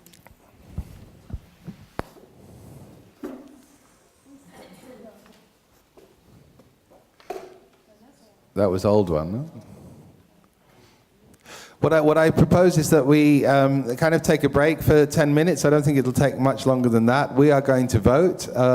Very simply, I'm going to ask everybody to list their top 3.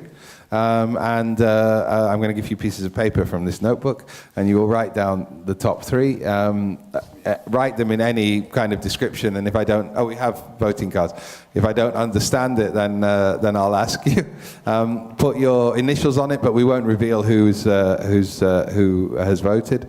And then if you give them to me, fold them over and give them to me, and then I will monitor the votes. And in about 10-15 minutes, we'll be back with the top 3, and we'll go and look at those 3 more in relation to each other as well, and listen to comments from you, and then we'll hand it over where we're all voting together. Okay, thank you. Yes. So you can have a coffee if you haven't had it yet, and yes, we just come up with the top 3, and then I will distribute this to all of you so that you can vote.